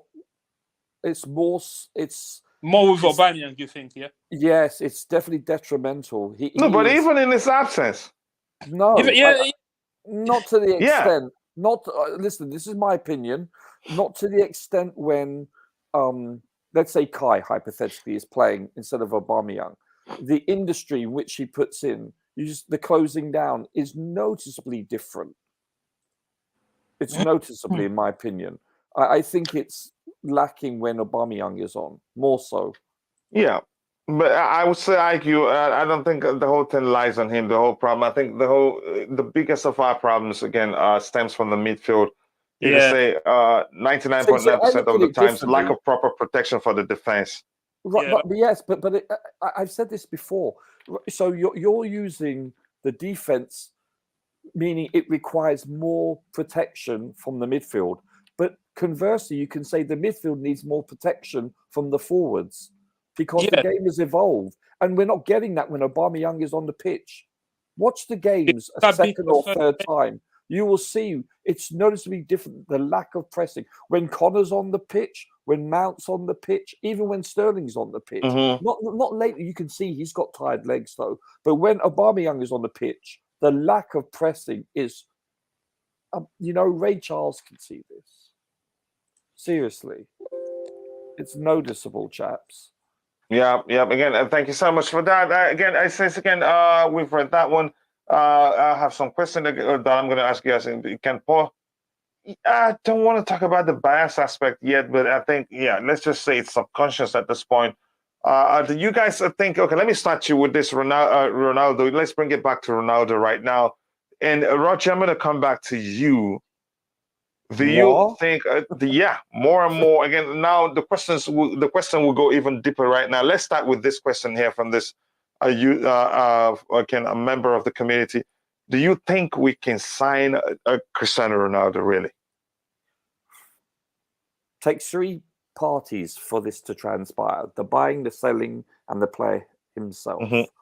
By the way, is it possible on FootMod for you to bring him up as a player and for us to see his statistics this season? I'd like to see how many minutes he's played, how many goals he's scored. I think he's only scored one. Yeah, let's see. Go ahead. I'll bring it up for you in a bit. If you can. But first of all, will there be a backlash if we do sign him? I think there may be. Backlash from who? From the fans. Do you think Potter cares? No, I'm just talking about Boehly. I think he would receive a backlash. But anyway, let's look at it on. No, but that's what I'm saying. Do you think he cares? He wouldn't. He wouldn't care one bit. I'm just saying no. No, you're right about that. I'm not saying he does care. I'm just stating something else. I think Man United want to get rid of him. I really do. I think they've had it now. So I think yes. I think they're even happy for him to go on a free, because he's not going to raise much money. I think Chelsea, they want him for commercial purposes. Would he want to come here, though? Would he? I think that's a bitter rival. He was on his way. He was on his way. As much as we, for City. Go ahead. He was on his way to sign for City, and Sir Alex Ferguson called him up and said, "You can't do that." So you're thinking it was the sign that signed them back out of desperation? Well, they did it because they didn't want him going to City, because their biggest rival. In their eyes, and at the time he was a much better commodity than he is now, and this would be quote unquote sacrilegious in their eyes. So I think Sir Alex Ferguson may even call him up and say, "You can't go to Chelsea. Also, this is also sacrilegious," but maybe not. Yes, I think he will go. At this stage, the way the relationship is at now, I don't think Ronaldo cares at all. I think which team would take him? Which teams would take him right now? Chelsea? I don't think any team will, any sane team that's serious and competing for major trophies will take Ronaldo now.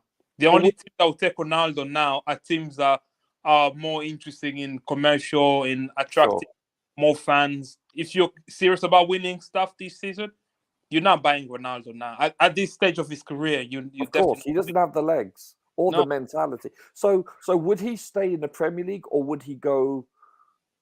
The way I see his ego, I think you could argue he will follow the money now. Yes, that's what I'm thinking as well. So a lot of people have said that also, because of Messi is younger, he's more concerned about his UEFA records being overtaken. So he wants to play in Europe. So he may come to Chelsea to say, you know what, they're in the Champions League. I want to score more goals. Let's look at it this way. When is he going to come to Chelsea? Christmas time. After the World Cup. After the World Cup, yeah. That's January, to be specific. Yes. I think this will be his last World Cup. They're going to the World Cup, right? Oh, sure. Yeah. That's what you This will be the last one. So he has to follow the money, or it will be too late. No, I'm talking about Champions League, sir, not World Cup. Yeah, I know. Are we going to give him anything close to what he gets if he goes to the UAE? I don't think so. Well, he was offered 140 million to play for one season in Saudi Arabia last year. I don't really believe that. Do you think that's the truth and he refused? For what? For Ballon d'Or that he's won how many times? Right, he was never going to get the Ballon d'Or, him or Messi. They're never going to get it again. It would be really difficult. So that's what I'm saying. Or for the Champions League that he's won how many times, or just because he wants to score more goals than again Messi? He's not going to measure Messi, because Messi's game is defined by his finesse, by his intelligence, by his passing ability, by his goal scoring ability, not really by pace that much. Pace is part of it. But in most cases, it's about his intelligence as a player. But in his case, pace is really part of his play. You're talking about Ronaldo? Yeah. Yeah, and he's lost it. He's lost it to, again, a concerning extent. Again, it's not going to be him outrunning a player. Will be, again, the player must be the slowest on the pitch, really. Yeah. And so, again, it's not an argument I want to get into. But I'll ask you another question again, and let's see. Again, Kimso says, I'm tired of this team. Again, clowns everywhere. Again, Arsenal are better than us. Again, embarrassing. This is same Kimso, yes, really, that was singing praises to the team the other day. I knew it wasn't going to last, because he just came to the realization we've been actually awful for 3 games in a row. Which I believe the manager could have done something different and on time. Yeah, go ahead. Let's be honest, yeah. I don't think Arsenal are better than us in that way. I think no, they're not really, but they're more coordinated than us, if you want to phrase it that way. That's it. They just have more. They're more refined in the system that they've been doing. But even again, I've watched quite a few Arsenal games this season. They still have that. They're still vulnerable on. If a team really attacks them, I think they will concede.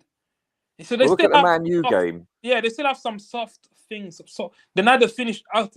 So this Arsenal compared to Arsenal and say Liverpool, when Liverpool were like, say 2018 Liverpool, yeah, like that Liverpool was crazy. That was really good. But with this Arsenal, they're really good. I'm not gonna take that away from how they play really nice, but I feel like they're just more advanced in a way that they had a system, they work on it. They had a really good preseason, and that carried on in this season. I feel like they're not that much better than us. We can easily catch up with them, but we just need. Obviously, this is where it goes to. We need to give Graham Potter time again next season when he has his. Or just stick to one system again. Be strong first. Stabilize the ship first before switching it up. Like, we know he's a thinker man, but stabilize the ship first. Stabilize the ship, exactly. That's why I feel like we haven't stabilized yet. I feel like right now it's just the players are playing because they need to sort of like show up after they were so bad on the Tuchel. But he hasn't stabilized it yet. So once he does it, I see more of the issue as being this player selection more than the formation, gentlemen. I think that's a chance. That's the case too. Again, who will create? Yeah, who will create for? Go ahead. Sorry, I apologize. If we keep on playing, let's say from now on we play the same formation. Let's say a 4-3-3, just hypothetically. He'll still take bloody Sterling over Pulisic. No, he can play both of them at the same time. Well, I'm just saying, he can do that in a 3-4-3. Also, he doesn't. No, in a 3-4-3, he can't do that because Mason Mount can't play. So where would Mason Mount play in a 4-3-3? In a 4-3-3 or in a 4-2, because I think he lacks a double pivot. So in a 4-2-3-1. Yes, I get it. Yeah. In that formation, the number 10. Yeah, Mason Mount plays behind the striker, and then he has Sterling on the right and Pulisic on the left. Simple. With Broyo up front and Mount Aubameyang up front. With Aubameyang up front. Simple. Because in that formation, that's what I was saying earlier. It's easy to accommodate. Like our prima donnas in the squad are the attackers. Yes. Yeah, so it's easy you need to create a formation that accommodate them rather than a formation that accommodate defenders. Because the reason we're playing this 3-4-3 is we have more defensive players, and it doesn't make sense when this is the same issue that England is facing. They prefer to play a back three at the front at the back. But however, most of the prima donnas, most of the best players are forwards. I get it. So why don't Same you create scenario. formation that accommodate them? Even if it means, right, you have to tell Pulisic and Sterling, right, we're going to play this formation, but when we don't have the ball, we want you to be tracking and help your fullback, for example. I think Pulisic, actually, to be fair to him, he tracks back a lot and he's very good. I think he presses better than Sterling. Actually, Sterling has been tracking back a lot also, though. Yeah, but he's really bad defensively. I don't want to see him anywhere near. Yeah, no, I get it. Right. Let me catch up with the side outcome with the final question here so we can round off. Chelsea need 2 midfielders, 1 right wing back, 1 attacker. These should be young players who are hungry to make the name. I think a lot of changes. Prabelas was saying we need to make a lot of changes. Mason Mount against Man U had 1 chance created in 96 minutes. How long did he stay on the pitch at 96 minutes? Did he play that long? Was he changed? So. Actually, he was substituted, right, at one point. Was he? Yeah, I think so. I think that wasn't the best of his. Again, the best is played, really. Again, here, go ahead. What chance was it? I'm not sure. I'm not sure, really, but Kimso, maybe you should explain. I think it wasn't his day. Again, Saukai, Ziyech, Chilwell, Kante, Kovacic, most definitely Ziyech is leaving, you could say. I'm not sure who again. I'm going to stop at that at this point, but I get what you're saying. Again, it was right after all.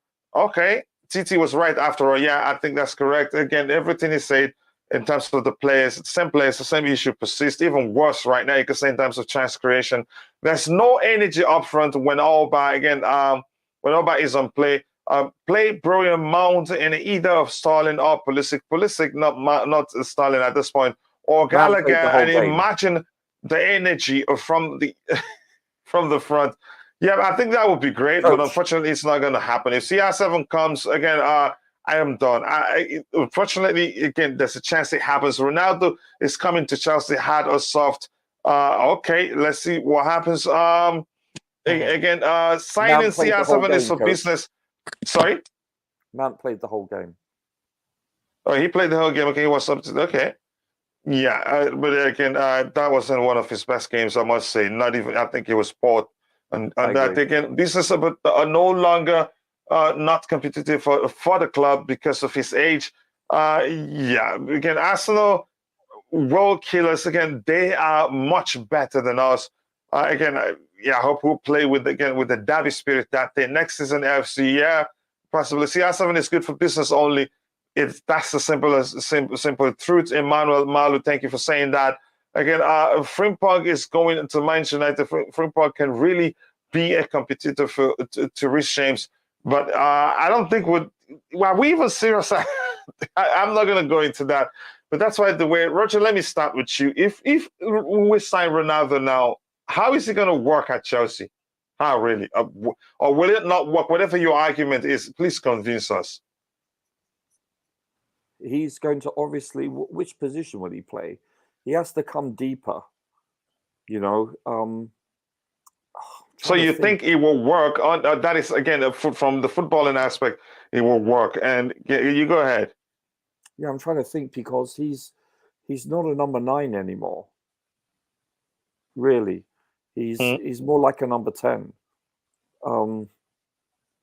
That means he'll play instead of Mount. Does he bring the industry? No, he doesn't. How many minutes did he play this year, or has he played this year? I should say. Were you able to look? Let me show you that again. Let me show you. But that isn't down to his fitness or anything. It's just probably Ten Hag. I'm just interested in how many minutes he played. Yeah, you can say Ten Hag recognizes that the team is better off again when he's not playing, really. Yeah, which I've argued before. How many games has he participated in? Okay, let's look at it. He's played 8 matches. He scored 1 goal, 0 assists, 1 yellow card. But last season, here's the one that perplexes me.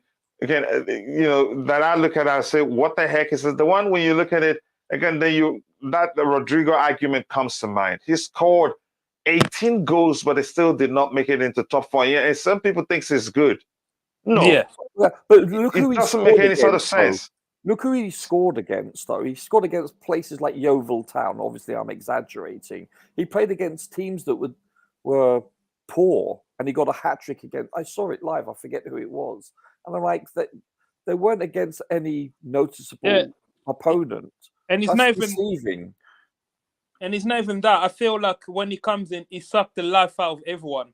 So the previous season, so those 18 goals were maybe spread across, I don't know, let's say, what's his name?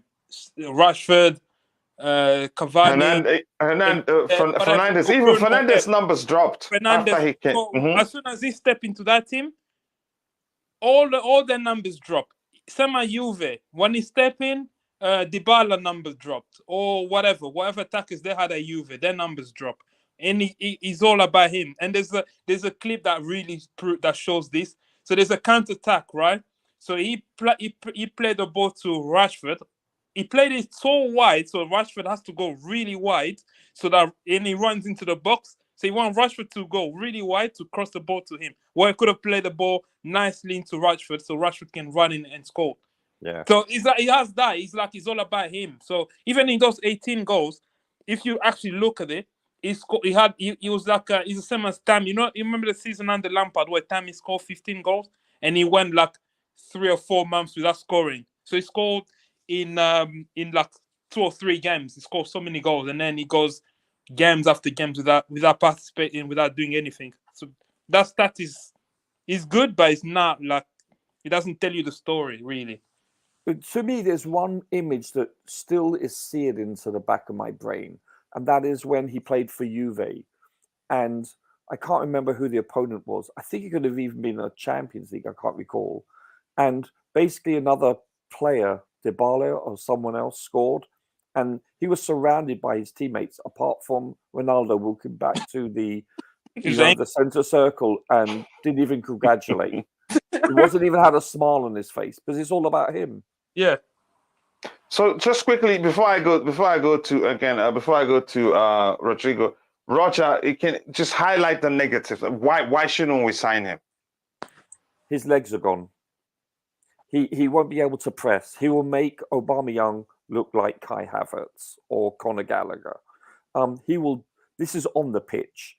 I don't believe he brings that much on the pitch. I'll be honest with you, though. There is one advantage. He is very clinical in the air. He's still one of the best headers of the ball, and his vertical leap is still there. That is one attribute that we have to give him credit for. Having said that, off the pitch, I believe he's going to be so divisive in the locker room. He is going to be, quote unquote, a bad apple. He's going to divide the locker room. We don't have enough strong players like a Bonucci or what's his name? Chiellini, to put him in his place or to even talk to him. He will run rampant in the locker room. And we have a lot of young, impressionable players. This will be detrimental to our team spirit. This is why I believe we shouldn't get him. It will be to our detriment. We will ruin. Yeah, again, it just looks like most people don't see that side of it. Rodrigo, why do you think some Chelsea fans just want the club to sign him? Again, they're not looking at what we've talked about now, the issues that comes with him, not just the goals, the issues that come with him. Exactly. Some Chelsea fans, there's 2 things. Some of them is as simple as they want to have CR7 on the social media, because maybe that brings a lot of traffic to them. So I'm talking about these are big Chelsea fans that have big platform. For example, they want Ronaldo, because having Ronaldo as a Chelsea player, that brings a lot of traffic to your channel, to your platform, clickbait, so forth. The other ones, Ronaldo has his own. He's almost like a cult, the CR7 cult. Yes, so indeed. They don't care. They don't support the club. They don't care about that. They just follow the player. So now they're seeing him now being happy at United, and the only team that at the moment looks like could sign him is Chelsea. They're pretending to be Chelsea fans. Some of them, they will just say, "Oh yeah, Ronaldo," or to drum him that the story of Ronaldo should go to Chelsea. He will do well at Chelsea, and so on. And the other one is some Chelsea fans that just maybe for banter reason, they want to banter United, so they want to do the Sue jump.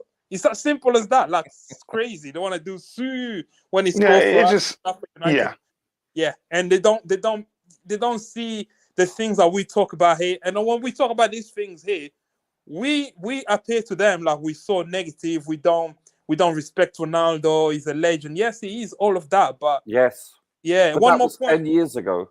That was 10 years ago. One more point, like, but I'll add on what Roger said. He's also on the type of manager that we have. I know you mentioned about in the locker room, he had Chiellini and Bonucci. Yeah, but on top of that, in our team, we don't have a manager that has, that has the Exactly. CV and the authority to like sort of like put Ronaldo in his place. So to put that all together is a recipe for disaster. Getting Ronaldo. Exactly. Yeah, it is. Again, I don't know what Todd Boehly is planning. It's dangerous. Again, if you could say, I'm still saying, you could say that one of the reasons why they let Thomas Tuchel go, because he wouldn't accommodate that Do you believe idea. that? Sorry? Do you believe that? Yeah, I strongly believe that could be one, because it's business. They will make millions from having this guy at the club, and the manager Oh, yeah. doesn't want him. And And the they're not recent just- reports, they're not just reports are saying that at one point Thomas Tuchel became irritated again about how much they've come to him with that idea too. Yeah. And it's not just making money, but it's also visibility, which in the long run equates to making money. I agree with you. Mhm. It's a whole plethora of reasons, I believe, why Boehly wants him. For the strategy moving forward, for their marketing, I think I agree The with you. brand again, and enhancing the Yes. brand and all that, those things Et do come cetera. into play. Yeah. Yes. Ronaldo done press and done track back. What are we going to do with him?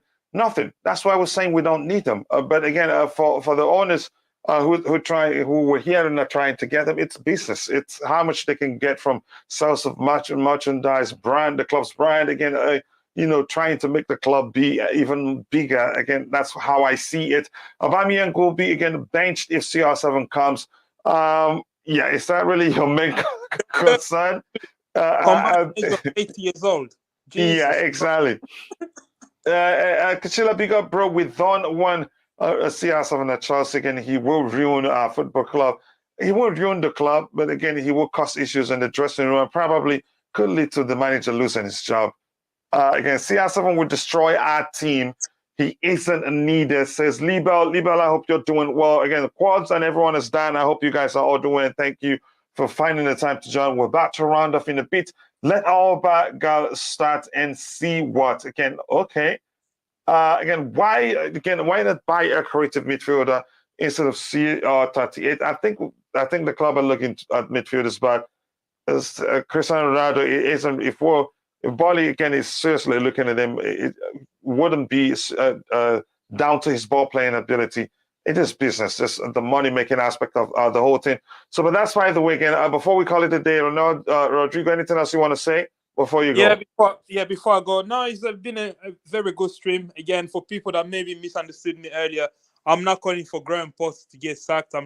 We're just pointing out things that we've noticed in the last 3 games. Mm-hmm. So that we need to correct before it's too late.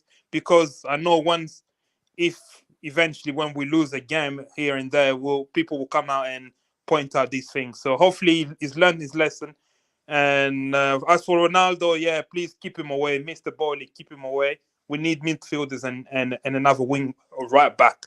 So yeah, up to Chelsea, and I think tomorrow's gonna be a good game. I have a feeling. I hope so. I don't want to see again what we've seen in the past 3 games. I hope so. But yeah, thank you so much, Rodrigo. I cannot thank you enough. And here again, I first that one too. Again, Coach Chris says perhaps if Pulisic brings us some cakes and biscuits, he will get a start. Again, he will get a start since earning the playing time.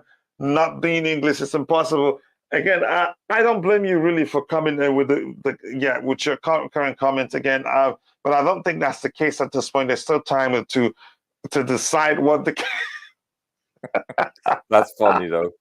Yeah, to decide what that is again. I'd say I don't know what sort of explanation Potter has for that. Probably that again. If you ask him, he'll probably said the issue is with, again, the formation he decides to play on the day. Graham is, yes, man, I'm not sure that's the case. Again, are you sure? Yeah, again, if that's the case, I'll be surprised, but we'll find out. Again, Rodrigo is definitely Potter out. Yeah, I know what you're doing there, because she heard him saying that's not what he's saying. Now he has to say that's what he's saying. I don't think anybody is at this point. No, a few people are, to be honest. Again, I hope Salzburg win, to be honest, just to see. I don't think they win. I don't want stop that, Kim. So I don't think they beat us again. Yeah. Coming to you, your final thoughts, so we can call it a day, Roger. Sure. I actually want to echo virtually everything that Rodrigo has said, especially his closing statement. It was beautifully said. It's simple as that. Good comments. I would love to see Carney Chukwuemeka start in our next game. I really would. I think he will excel. I think he's earned it, actually. I don't think that's a far stretch for me to say that. I believe he's mature enough, and his performance has warranted that. Obviously, I would like to see Pulisic start. Of course I would. But yes, and I'm not a Potter out person either. But I must admit, for the first time, while watching the match live and post-match, Man United match, for the first time, I am somewhat concerned about A, his choices, and B, his reactionary approach and the timing of it. That, other than that, I think he has a great future. I think we're lucky to have him. But for the first time, I'm somewhat concerned. Yeah, I agree with you. Yeah, it's kind of says again, I'll make a mean cup of tea. Maybe I could get him on the ground, but again, I don't know what excuses he will have. Again, I really want to hear him talk about why Christian Pulisic, again, those two games I didn't start. How about Broya Gallagher to start in front line tomorrow? Mason Mount again behind. Again, them, they will again deliver more goals for sure, but I don't see that happening. Again, I think they're too similar to be the two type of strikers you play up front. Usually, if you want to do that, you have one powerful, one lightweight. Again, I don't see that happening. Again, only offensive players that look like he's actually trying to score and very direct, not hesitant to take shots. Yeah, he's dropping him to the bench. I don't understand. Please like and subscribe, guys. Again, we've come to the end of the show, and I want to say thank you so much for finding the time to join and for participating. And thank you to Liam Lane, the captain of the house, and thank you to my friend and brother Roger for joining. Roger, if you have a minute, again, if the show ends, I just want to ask you one question to see how soon we can record the lineup we talked about. And again, I want to say thank you to Coach Chris. Thank you so much for finding the time to join, brother. I appreciate that. Thank you to Emmanuel Malu. It's Kami Limitless. Thank you, brother. I appreciate that. Again, a beautiful game. Thank you, bro.